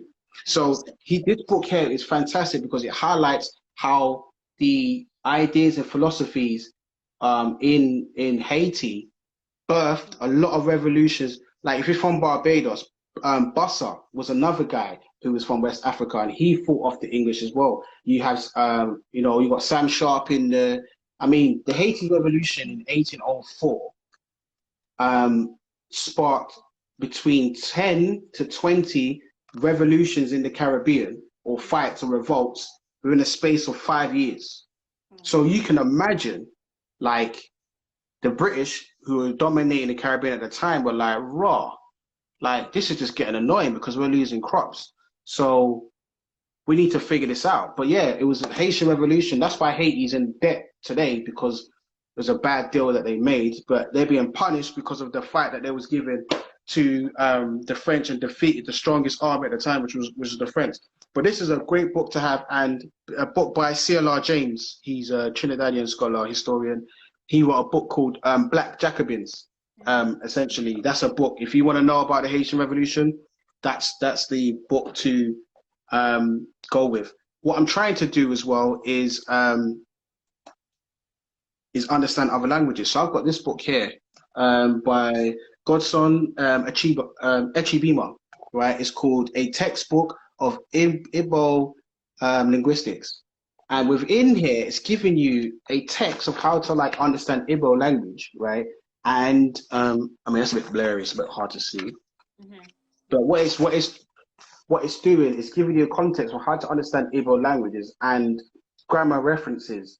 So, for example, the reason why people from other countries think that English is the hardest language to understand, especially if you're from like places like Asia, is because English language deals with capital letters, and English language deals with, you know, like, how does light have GH in it, but you don't pronounce the G and H? And that's because the English Language Society, I think it's called, they decided to de-emphasize a lot of words in the English language. So when they de-emphasize a lot of words, that meant that certain words they would take out and say they're silent. We will keep the word, but we say it's silent. So when you're trying to understand English language from a different perspective, it becomes hard. Whereas learning another language becomes easier because the power dynamics between male and female can be understood easily. So I'm trying to understand that because that's important. And lastly, I would say I've got this book. Well, it's a thick. It's like, I don't know if you can see compared to my face. My face ain't even that big anyway. But this book is thick, yeah. And it's Hausa Language, an Encyclopedia of Reference Grammar by Paul Newman. And book's about £30 or something like that. And it's the same thing as well, but it's more of an encyclopedia. And within this book, because when you understand African languages, you start to see the beauty of how they speak and how they connect. And when you realize Africa has over 2,000 languages, you're like, what? So, you know, when people, yeah, as young people, yeah, are like, I mean, as parents, right? What do? Oh, yeah, my child's learning Italian, child's learning French. Yeah, they're good at Spanish as well. Why are Black people so proud, yeah, when their child learns a European language? Like I'm yet. I just hope that's community. I hope in like the next few years, I'm walking past some parents and say, yeah. My peoples are from St. Kitts, right? But yeah, we're learning Twi at the moment still. Oh, Wolof, really? Like, when we should start being proud of learning African? Like, we should be like, yo, I can speak this. We should be like bossy with it, but we are not, because like learning that language is like, we're still I don't do absolutes, but for this conversation, I would say generically, a lot of us are still not comfortable with learning anything other than English because it's about the power dynamics that Britain has had. A lot of us are colonized. We'll go to somewhere like Spain and be like, all right, where's the English menu? A lot of us are even trying to learn the Spanish menu, not trying to have, all right, that's the English one, that's the Spanish one. That's sausage. Okay, cool. That's chips. Okay, cool. We're like, okay, where's go somewhere like, even like going to Asia, for example, going somewhere like Hong Kong, we'll look at that's exit, cool. We'll even stop someone and say, how do you say exit? Like, how do you say it? Okay, cool. All right, thank you. We're not even going over there with, no, we're just like English places, English tourists. We don't even want to adapt, because that's how Britain colonized half the world. It's like, no, we don't want to learn nothing. We want to tell you what we want, and that's about it. That's what we're going to do. How about that? So as we are in an abusive relationship with Europe and with England, we then start to become them. Do you see what I'm saying? So, for example, like in an abusive relationship, like we start to give them the benefit of the doubt. And apologies to anybody that's been in an abusive relationship, and this is an example, but I need people to understand that, you know, like Britain has done nothing positive for Black people, but we will still give them the benefit of the doubt and be like, yeah, do you know what? It's not even that bad though. You know, like it would be so much better to be away from the abuser. But the idea of thinking, can we have a Black nation? I don't know. Like, what's better than here? Like, we can get on the bus, the tube, the train. We can get the overground. We can get DLR. We can get the Emirates cable car. It's kind of hard. Like, what? Oh, it's a bit. I don't know. It's kind of. Do we have to? I'm all right. Buy land where? No, I'm good. I'm all right. I'm just trying to get my little house here, and it's like we have been abused for so long. It's so hard for us to let go of our abuser, because the abuser's just done a fantastic job, and then we will self-blame ourselves. So when it comes to violence, or when it comes to racism, or something happening to a Black person, a lot of us would justify the reason and be like, well, maybe if the Black person didn't, or maybe if she wasn't so loud, or maybe if he had a bad attitude, or maybe if he cooperated, or maybe if he didn't resist, or maybe that's an abusive relationship. It's sickening to know that we can go to certain places that were dominated by Black people and not hear Pidgin English or hear patois, which should be common. Go into Brixton Market, you don't really hear patois anymore. It's like, what? Used to go there back in the day and hearing people cussing and rare, and someone's trying to send money via this kind of MoneyGram and all these kind of debates. But you can go into these areas and you don't hear it. It's not even the common. It's not. Even, how can your grandparents' language or twang is becoming whitewashed to a point where it's not even normal in your vernacular? We're being wiped out, and young people in schools, the same thing. It hurts me when I say to my students, "Where's your peoples from?" Little peoples. Where's your grandma from? She's from Jamaica. Okay, cool. Where's part?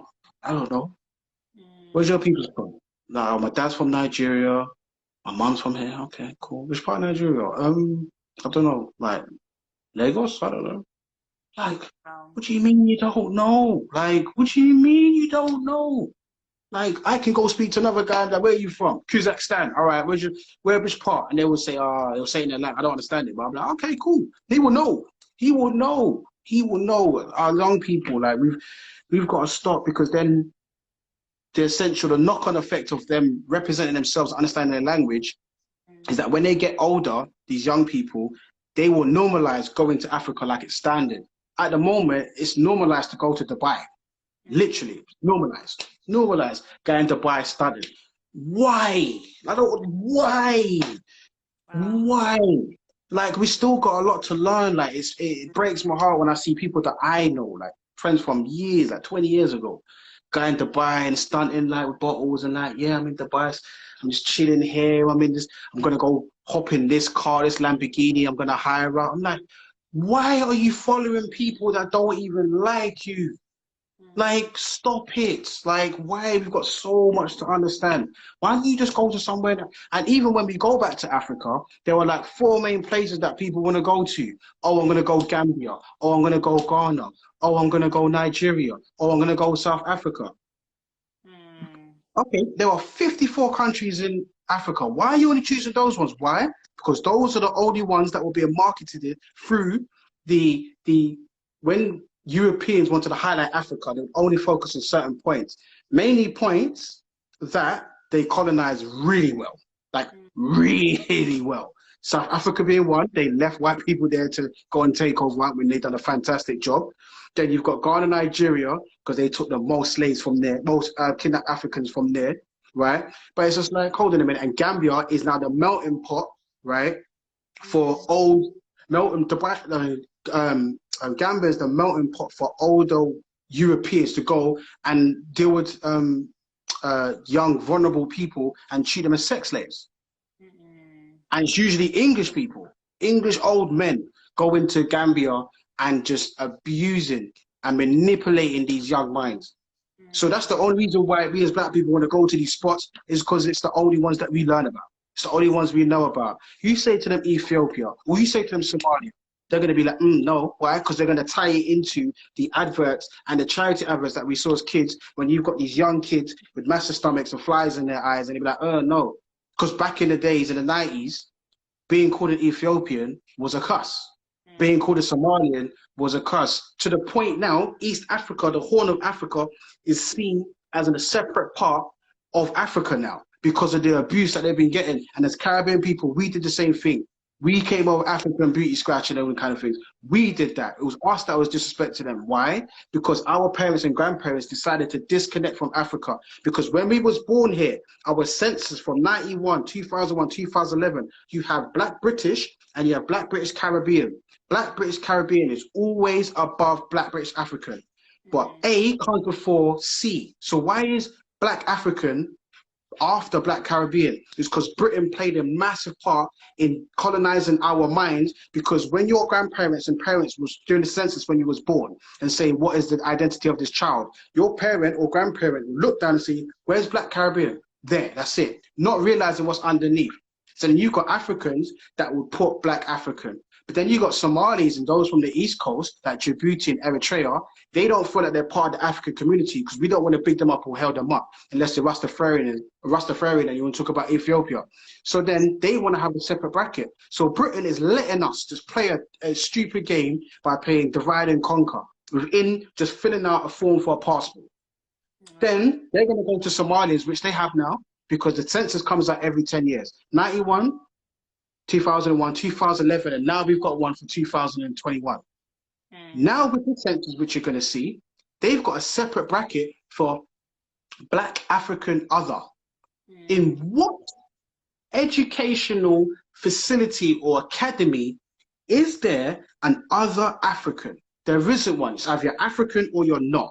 But what's going to happen? Somalians are going to have their own box. So you're going to have Black British Caribbean, Black British African, and then Black British African, and under other is going to have Somalia.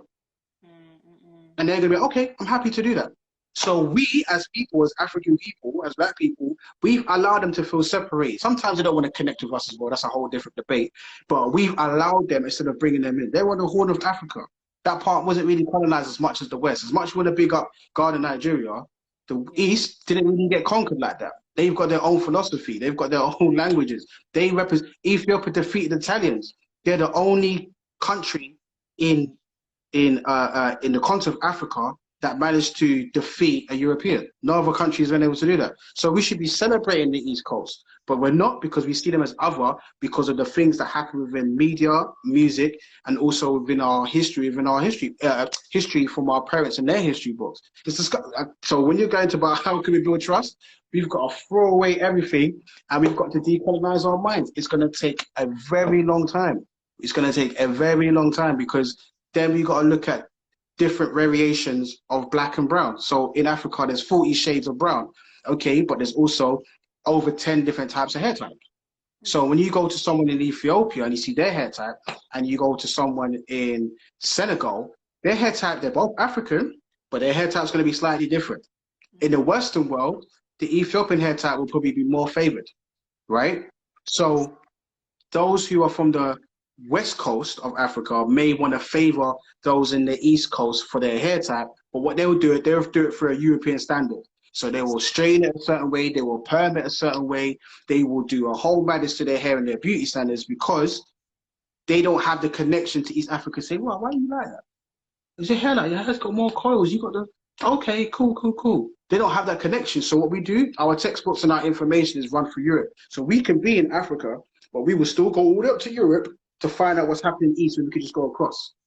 But they made that possible because in 1885, you had the scramble for Africa, where European leaders decided to carve up Africa and say, all right, that's mine, that's this, that's that, that's that, and then boom. So anything we wanted to find out, we couldn't even go there because they created borders. So we can't just cross them and say, we just can't, we chat to you a second. This is my culture. This is where I'm from. This is your culture. How about we share books? Yeah, you take one of these, you take one of these. All right, how about you get one of them to come live with us, we'll go live with you, and we will just train and find out. No, we have to go through them. We don't even want to go through the best way is going to the people and building a better ethnographic response. We're not going to do that. What we're going to do is go through European mindsets, and they've already colonized us already in our heads. So it's going to be light work. That's why African leaders come to Europe, study, and then go back to Africa and teach the very thing that's going on in Europe. It's like Europeans don't have to send people over to Africa anymore. They say, come to our universities. Come to Oxford, come to Cambridge. And then when you go back to Lagos or you go back to Accra, just teach what you learned. And it's just poisoning the communities, and that's how they become corrupt, because Europe is the gold mine for everything. And the last thing I would say is, what's so funny is that Africa, the continent of Africa was named by a European, but Europe was named by an African. Imagine that. Europe is based upon Europa, which is a Phoenician goddess, which is a North Africa, which is in Morocco, a Moroccan goddess. Zeus fell in love with Europa, which was a black woman, and the mythology is that he saw her walking one day, was like, yo, babes, what? And she's like, oh, I'm looking at you, you're ugly. And she kept it moving. And he didn't do the typical thing like, oh, you're butters anyway. He just kept on pursuing her. Then he ended up kidnapping her, and he took her and was like, look, I'm so sorry. I love you, I want to have children with you, and we can make this happen. And she's like, cool. Fell in love with her captor. And then he then gave her the island of Crete. So Crete, the destination that people like to go to near Greece, he gave the island and said, this is yours. This is your black woman, this is your island. We're going to call it Crete. So Europe is named after Europa, and Africa is named after, was named by a European because it wasn't called Africa before. essentially, because it just wasn't. And neither was these countries like Ghana, Nigeria, all the rest of it. These didn't have names. Jamaica wasn't even called Jamaica. Barbados was named Bimshire before. Like Bimshire, like Yorkshire and Hertfordshire, Bimshire before. And it was like, no, let's change it and make it Barbados. Like, so we've got to eradicate so much trauma, so much of the history books, so much of so many different things, and start saying, what are we? What are we going to go under? We're going under this one thing? Sealed, done. All right, what's next? Well, we got to build our principles and philosophies. What do we stand by? And what does our emblem and what we stand for represent? We've got that locked in? Cool. So if you are this person, you have to stand by this at all times. Yeah, you got that? Cool. All right, what's the end goal for our generations that come after us? Okay, what are we going to leave behind for them? We're going to leave back policing. We're going to leave back finances. We're going to leave back health, wisdom, and education. Cool. Boom. We're going to lock that away. Okay, so what about the ones that we can't reach? Like those that were there way before we even came into existence. Like the Africans that traveled from South Africa and went to the Andaman Islands by India, and they were the first people to settle over there before the Indians that you see today was Africans from South Africa that went there. The real dark skinned, dark blue, dark purple Africans, they're over there chilling. We can't go over there because Europe messed it up with them, and they're not allowing anybody on the island, otherwise they will kill you. Well, we got to find a way. All right, what we need to do is we need to find the darkest African in the continent, and we need to bring them over there. Well, we need to bring protection too, because we got to, protect their lives, but we've got to bring them over there, and we've got to show them that a map and say, look, you are here. Me, I'm from here. And then find a way where we can trade and understand. You lot can have your civilization, but understand there's more of us over here. So don't feel like you're alone. There's more of us. Some of us are different shades and whatnot. That's due to colonization, but don't worry about that. We are over here. So you're cool. We good. We can trade. We can understand. All right. You stay over there. I ain't trying to step on your island for you to shoot an arrow and go for my heart. I'm good. I'm fine. And then we just build and build and we just keep it quiet. Not everything needs to be in public. Like, how did that start? It was in little pockets, little basements. You know what I mean? Shh, keep a little. How did grime start? Grime started in these little pirate stations, in these little clubs, in these little, fights used to happen, great. But it was in these small little parts. And then that's how we were able to vocalize and whatnot. Let's start being small. Let's not go to the Telegraph and saying this is what we need to do as black people. We need to build. Stop going to the Daily Mail and being like, oh yes, we need to go and do this for our young girls because they need help. We've got the voice. Jamaica, we should be lifting these newspapers and writing for them. Why are we getting bossy every single time we write for a newspaper? Because what's mad is as a black person, as a journalist, we will write an article about black empowerment and what the system needs to what the system needs to do to address racism. But then a week later, there'll be a racist article that'll come out. Like, what? Like, we're still. It just doesn't. No. I don't understand why we still are encapsulated in that madness. If you've got a group of friends and there's 10 of you, right? And that you always talking about black empowerment. And then you got one friend that says, oh yeah, but all lives matter. You're going to be like, sorry? No. We got to kick them out. And that's the same thing we've got to do to our people. Not everybody you can save. And I know I'm talking from a part and I'm really waffling at this point, but it's because it pains me what I see on a day-to-day basis. Most of the stuff I see, like on my social media page, I put some stuff out just so people can know that I'm alive and people know that I'm doing bits and pieces.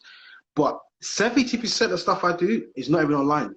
Like conversations I will have, like with someone saying, well, look, like we've got a young person, like he's just committed a crime. And he needs words of wisdom, like he needs someone to speak to. I will speak to them, send them messages and whatnot. And I wouldn't go out and put on my story look, our young people call out for help, screenshot it, blur their name out, and I went for what? No, I got tired and I've been dealing with racism for years. I've been doing this since I was 14, for years, and I'm tired of it. Kwanzaa is an important holiday because it just brings people together from all walks of life and all backgrounds. But black empowerment is so much, is bigger than that, obviously, because it puts in everybody. But Black empowerment, its essence, is solely a struggle that's been going on for far too long. We shouldn't be struggling this long. We shouldn't be, because we've got the blueprint, and there's too many excuses being made for our people. And there's people like yourself that are doing incredible work, putting on events, and you know, like you're doing street, talking to people, putting the word out there. Like, we should be lifting you up. Like, tomorrow is Monday. You should be at home. Door should knock, and there should be flowers outside your house. There should be, like, facts. Because you're doing important work for the community. Like, this is what knowledge is. You're sharing knowledge. Do you understand? You are bigging people up. You are supporting people. Yeah, like in West Coast of Africa, in Senegal, you have the Bambara people, and Bambara is a tribe. And Barbara said there's something called a griot. Griot, some people say G-R-I-O-T, which is giving right information on time, right? But the griots were the people in the tribes and the communities that will pass down the information from the elders. So the children would sit down, form an emoji circle, and be like, okay, cool, right. But what the Bambara said is that the information and story of the ancestors is just as important as blood. Imagine that.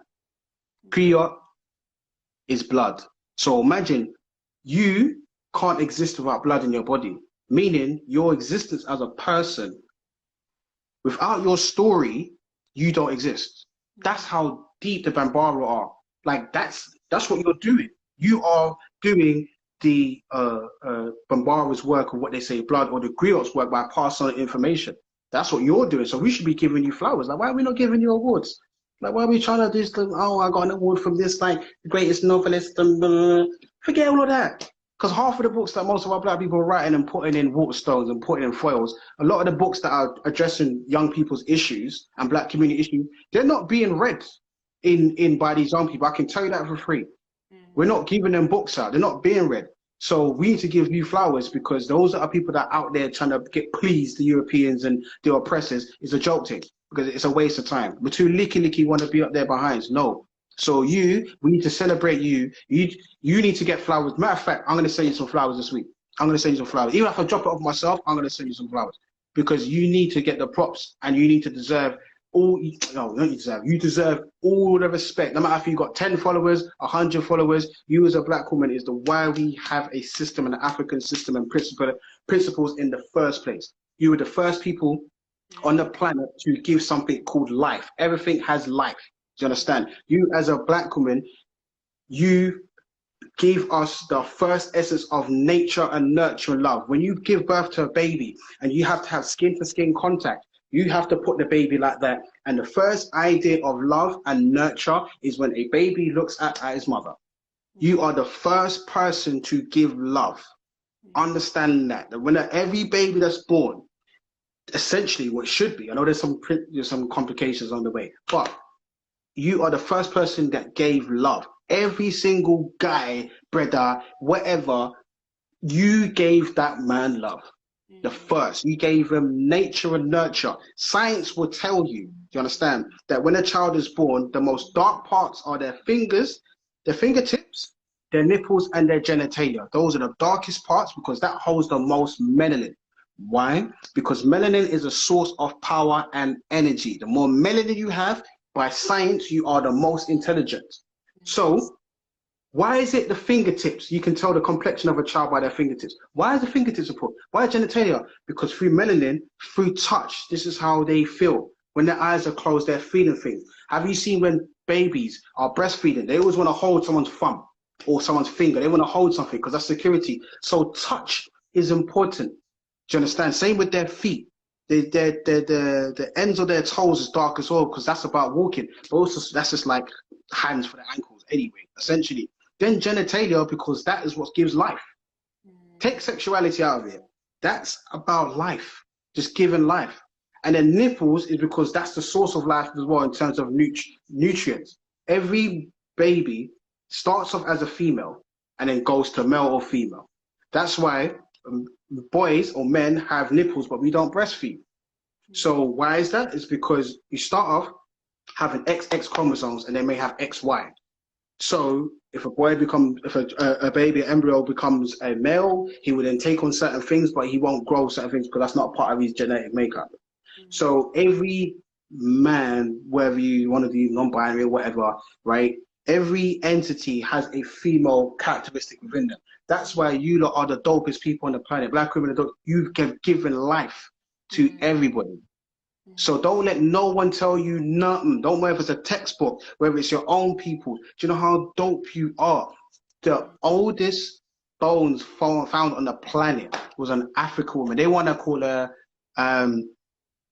Lucy, which is just mad, right? But their other name is, what's it called? Dankanesh? Dankanesh, I think it is, right? The oldest bones were found from an African woman. Like, you are the best fighters. Without you, we wouldn't exist because you're always on the front line. I've been to many Black Lives Matter marches. 70% of the crowd is women or girls. The Black Panthers made up 70% of the organizations. Why? Because without them, we wouldn't exist. You need the organization, you need the feminine touch. When they had the breakfast programs, it was the women in there that was developing this whole process of how can we do this for the next community coming forward. It was the women doing it. It was the men out there doing whatever, but it was women doing it. We understood the earth because it was like the Dogon tribes and other tribes. It was the women's period cycle, how we calculate 28 days in a month. So we give month to the moon cycle because we give birth to the moon cycle because we follow. Okay, 1 month is because your cycle. We knew that a month's going to be up because you're like every 28 days. Cool, that's 4 weeks, 7 days. We can live with that until the Europeans decided to come up with an idea where when you had 365 days in a year, they chopped it up and said some's going to have 30, some's going to have 31. And if you do the maths and you make every single month have 28 days, right? And you add up the extra days that are left over, you get 29 days. That's a whole new month. So there's 13 months in a year, kind of like the Ethiopian calendar. So when you've got 13 months in a year, what does that mean? Well, that means there must be 13 star signs. The 13th star sign is a spider. The spider is a Nancy the Spider, the old African tale by Nancy the Spider, which is also a representative of the sign of the times. In the Nigerian Orishas, Nancy also is known as Legba. Legba is someone who keeps watch. He's at the crossroad. He keeps watch to make sure people are going in the right direction. That is African philosophy, but that also comes from a Black woman. Don't let no one, even a Black woman watching this or whatever. And the Jewish calendar as well. Big up Rachel, man. Salute. Rachel's on this. Hey, Rachel, salute. Listen, you are the dopest of the dopest. Don't let no one tell you anything. Most music on the planet was birthed either through you or because of you. Through you or because of you. And why I say that is most music, spiritual songs were sang by women on the plantation. In the Caribbean, because most people can only go from like bashment, dancehall, ragga, okay, and then you've got reggae, and then you have rock steady and then ska. And people usually stop at ska, right? But prior to ska, you had something in the Caribbean called mento. So mento is kind of like, it's very similar to calypso. Because I remember one time I was saying to my dad, I was like, Dad, Grandma was born in like 1911. What was she listening to? Because we don't have these conversations and we talk about our elders. Like, what was Malcolm X listening to? What was Martin Luther King bubbling? Every Black person likes music. So why are we not having them conversations? But that's what we talk about in my Black Root Academy. So it was like, what did Grandma listen to? Because reggae didn't exist. Ska and rocksteady weren't about. So he was like, oh, Grandma used to listen to something called mento. If you don't know about mento, right, shout out to Lynette. Lynette, love you, Lynette, incredible. Mento, we listen to mento. It's very similar to calypso music.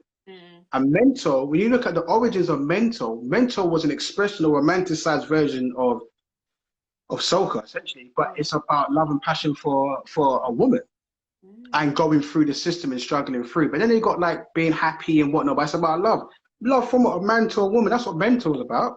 You lot, if you were around, we would have mental music. We would have most music. Don't get it twisted. It's listen. It's you lot have so much power.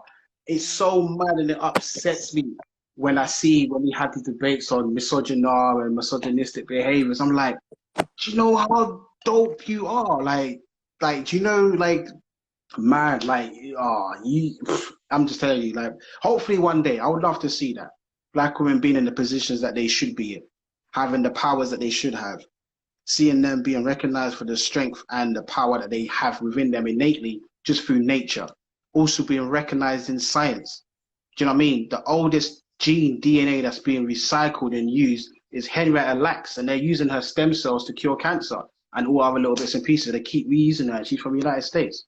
Like, you lot are the foundation for every single thing. Do you not understand? And it's sad because until we was colonized, like, that was a thing. You go into ancient Egypt and you see man and woman standing next together. She's holding on to her manual, good grip. She's lucky. She's got locked arms, and you've seen it. Been in the pyramids. I've seen it. You see the man and woman together. They have positions. When you go through European philosophy, it's usually like a goddess of beauty and love. Like, that's all that they're good for. Like, what? And then you have just men, god of war and god of dominance and this and that. And blah, blah, blah. Let's name Venus after a woman and then all that stuff. No, you lot are dope.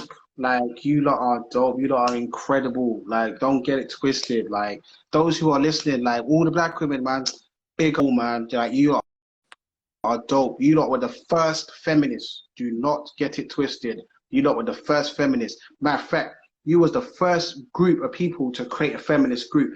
Amy Ashwood Garvey and Amy Jacques Garvey as well. They were the first people to establish a women's only movement that was successful in the same level as the men's movement in the UNIA. Like, let's understand, there was no other organization prior to, because white women in the United States were trying to get the right to vote. Not for black women, they wanted to get the right to vote.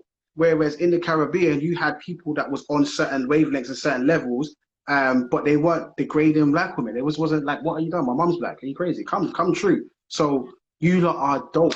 Like, you lot are incredible. And you know what? That there's nothing, I'm sorry, but I have to say it, because what you have to go through on this planet, like being disrespected and then still having to, like, put up with much of the nonsense that some men give you, and then some women give you too, and like, and you're still here, you're still talking about it, you'll still support us, you'll still turn up to our dances, you'll still buy our products, you'll still work with us, you'll still bank with us, still support us, you'll still feed us, you'll still give us children, you'll still do all of that despite how you've been treated.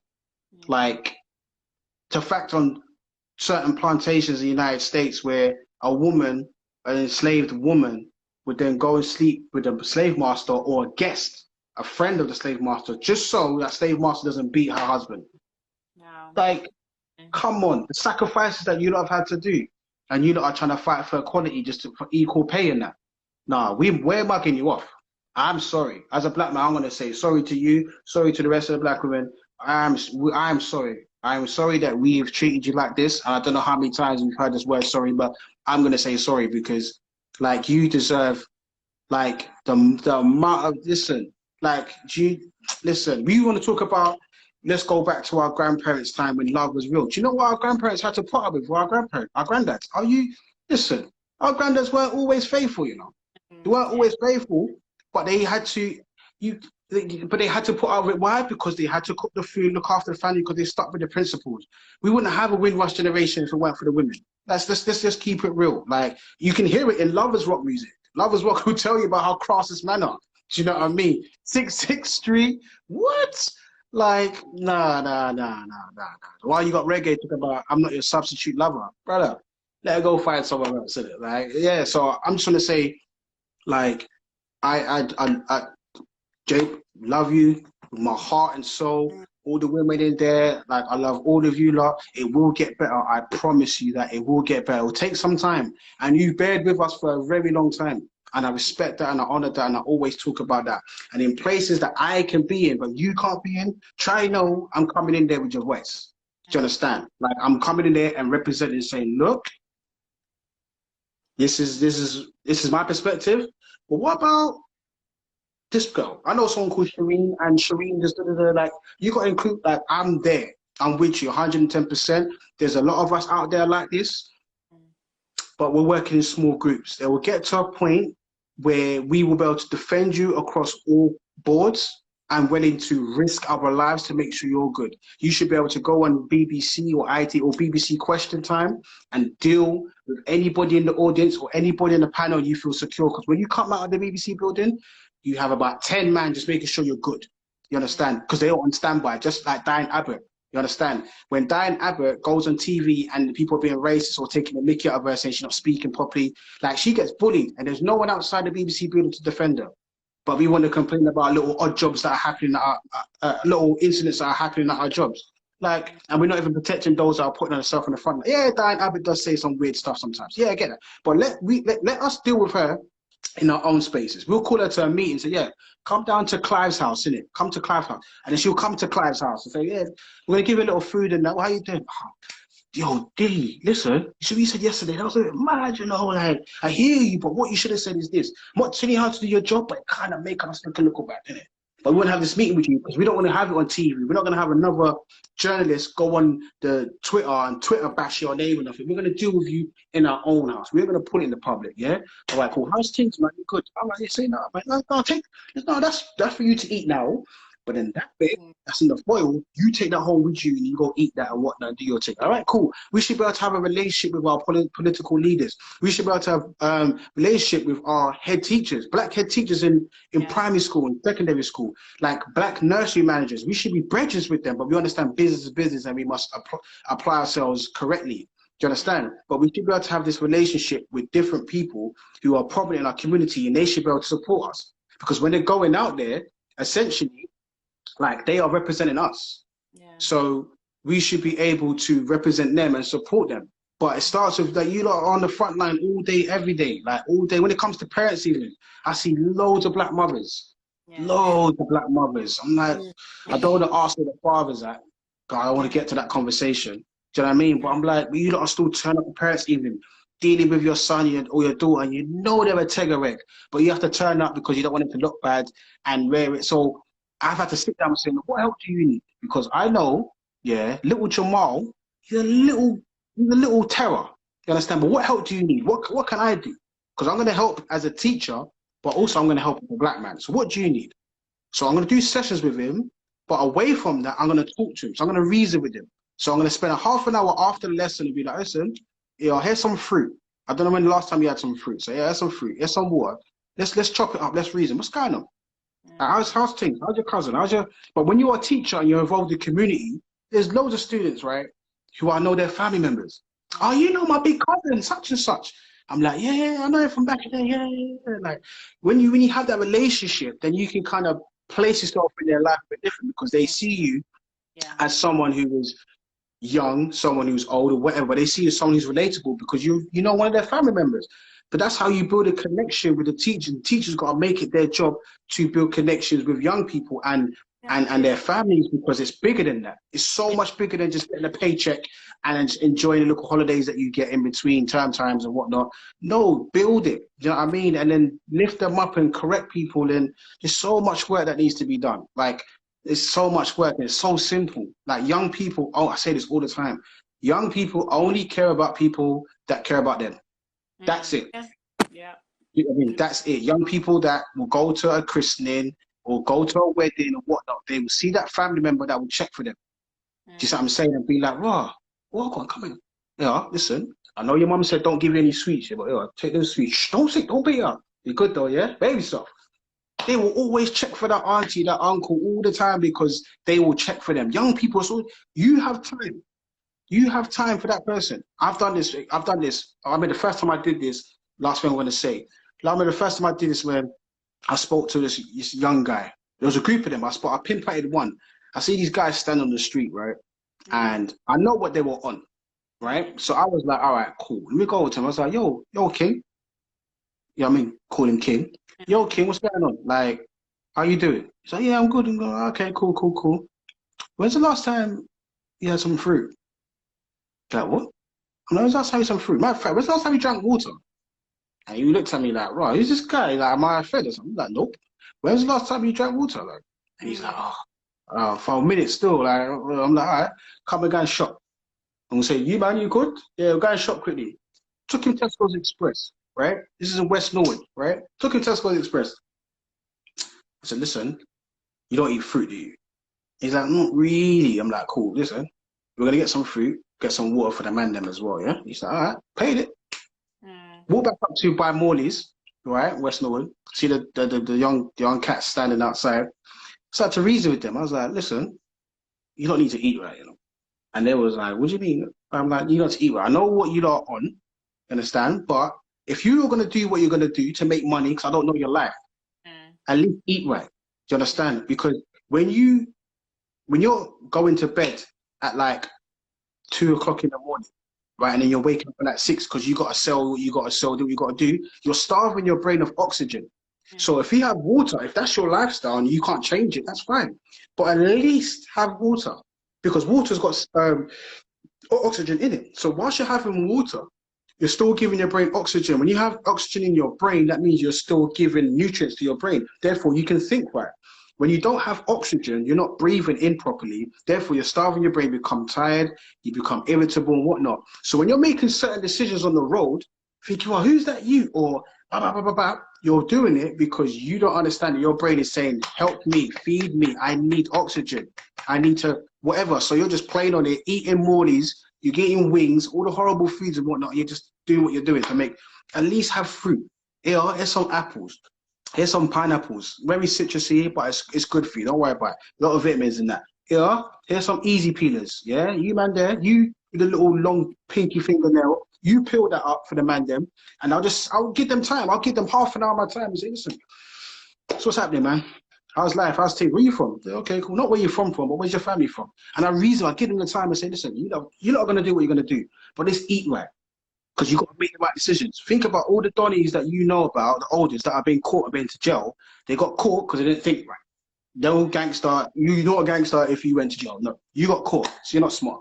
A lot of the best gangsters are the ones that wear suits, and you don't know they're a gangster. So I'm telling you, if you're going to do what you're going to do, at least eat right. Give everybody nutrients so you can make better decisions. And hopefully, one good decision that you will make is you won't be out here in West Old High Street, right, doing what you're doing. Because I can see you got wads of money in that. Go just take it in turn and say, you know what, tomorrow, you're getting the fruit tomorrow. When police drive past, and then they see you peeling fruit, like, and drinking water, they're going to think, huh?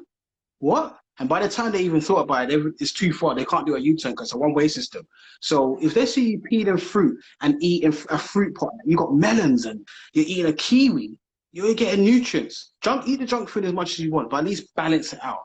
At that rate, you can still eat right. Your parents or whoever's looking after you can see or would know that you're at least eating right or whatnot, and have that conversation. You might have fruit in your house, you have to waste your money. Go and ask, you might have a little soursop juice in your house, bring that out, stand on the road, do what you need to do, but at least eat right.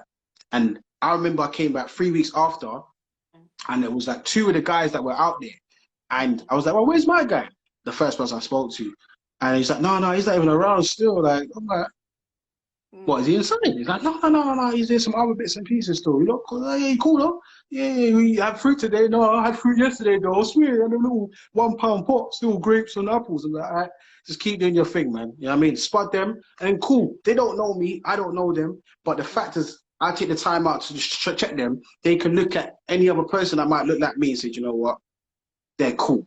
They might know what I'm going through. The moment I take time out and say, I've been there, I've been on the road, I've done what you need to do, whatnot. It's cool, but you don't have to use that path. But if you're going to, at least do this. This is the trick that I had. I had fruit.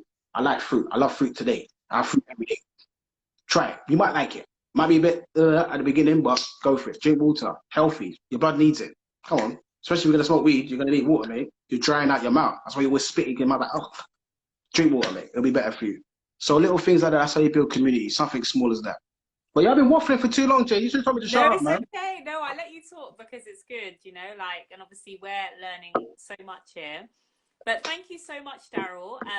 I just wanted to say thank you so much. I wish we can give you so much to give, you know, in terms of a black man, like, you know, even just to sacrifice your time this evening and obviously enlighten us with Kwanzaa and that information. I think there's more, you know, that we need to do and support you in that sense. So I'm grateful for your time. And obviously I'll inbox you a little bit later. Yeah. Someone said, to cut you, someone said, are you going to save the lives? That's what someone said. I am, yeah. I was going to talk about that. Yeah, this live will be saved. It will be going on literally once we finish. So yeah, it will be on there so people can watch it back as well. Sorry, I mean to shout out my brother, my good brother, Darren, man, from Epiphany people. You see him there. Like, Darren is doing, like, when you hear Darren's story, Yeah, the amount of courage that this man has. Bro, I haven't seen you for a good minute. I'm going to tell you that I love you, bro. Like, the courage and the work that you do, like, we don't need to get into your story, but the fact that you give time to young people, and you don't even have to, do you understand? You do not have to.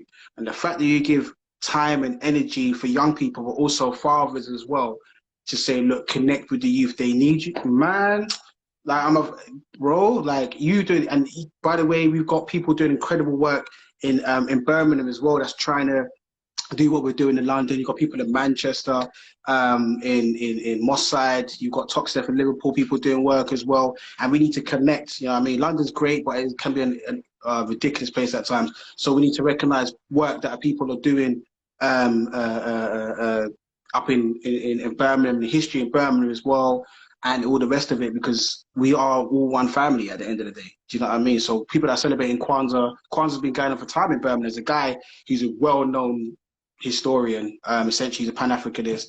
His name's Beanie in Birmingham, and he's been doing Kwanzaa and all these celebrations, 12 tribe dances and whatnot. We need to get his knowledge and those who came underneath him and so what, and connect to London people, and as he said, link the dots. Definitely, 100%. We need to connect, and when we link the dots, like, when we draw it out, we're like, raw.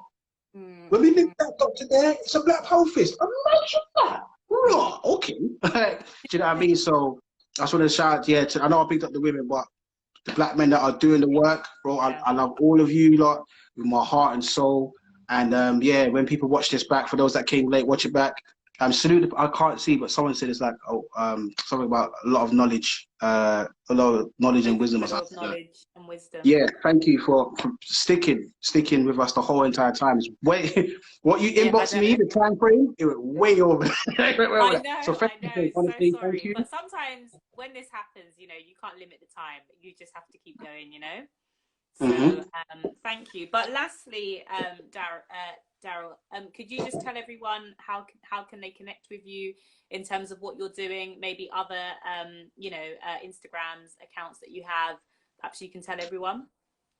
Yeah, sure. So obviously Instagram here, you can see my name, Darrel.Blake.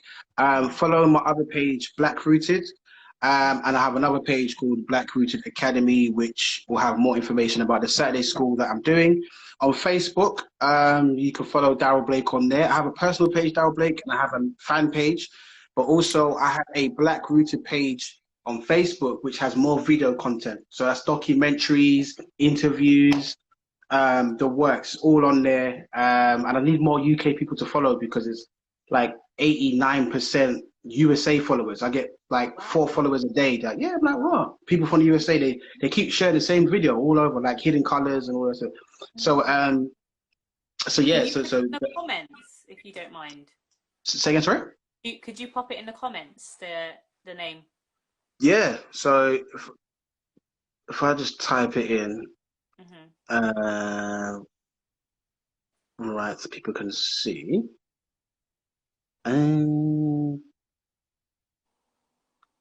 But yeah, thank you so much, guys, for even staying up till this time. I know most of us have got work or we're working from home, you know, but we're really grateful, you know.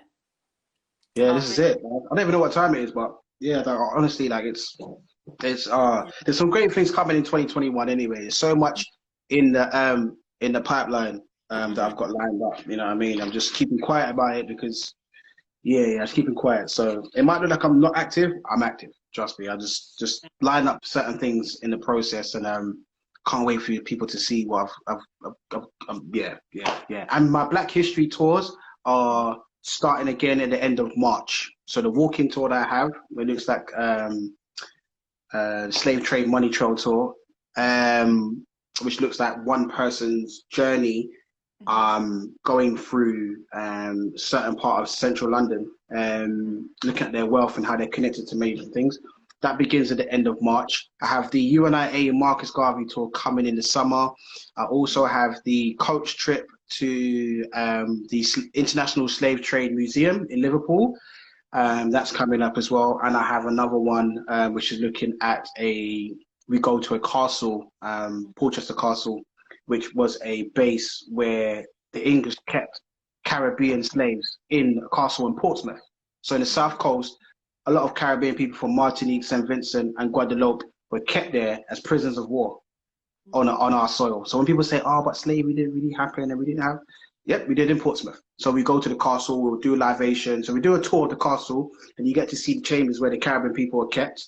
And then we will do, there's an open yard bit, and we'll do a libation. So we'll just have a drummer, and we'll say names of people that we want to give thanks to and praise. And then people can just go off and do their own thing. Because right on the beach, so as soon as you come out of the gate, the pebbles are there and there's the water's right there. So people could just go off and do their own thing, and then we'll just come back, and then we'll just get the coach back from Portsmouth. So the coach will be leaving from like Elephant and Castle or from Brixton and stuff like that. Mainly Elephant because it's more neutral for everybody in London. So look out for all the information anyway. I can't wait. I'm taking it to the next level now. So yeah. I'm truly grateful to have been connected to you as well, Darrel. I think a lot of people are recommending your tour as well. It's something that I'm looking at as well myself. So I'll definitely be on there with the site up as well. So yeah, truly grateful. Thank you so much for your time. Thank you, everyone. It's been a wonderful evening. I think I was taking notes in my little book as well. I think we were all, well, I was learning as well for the first time. So, and I think there's nothing wrong with that. So yeah, truly grateful. Thank you, Darrel. Thank you so much. Thank you. I'll leave you to it. Have a lovely evening, guys. I hope tomorrow and the rest of your week is amazing. I hope you have an amazing week. I know we're in different times or difficult times, but just make the most of life and family and everyone around us. Like, you know, Darrel said, we are a community. It's about bringing ourselves together and you know, we're not in this alone, you know? But yeah, 100%. Yeah, 100%. But take care, guys. Have a lovely evening. Take care. Thank you, Darrel. Take care. Bye, guys. Thank you. All right, bye.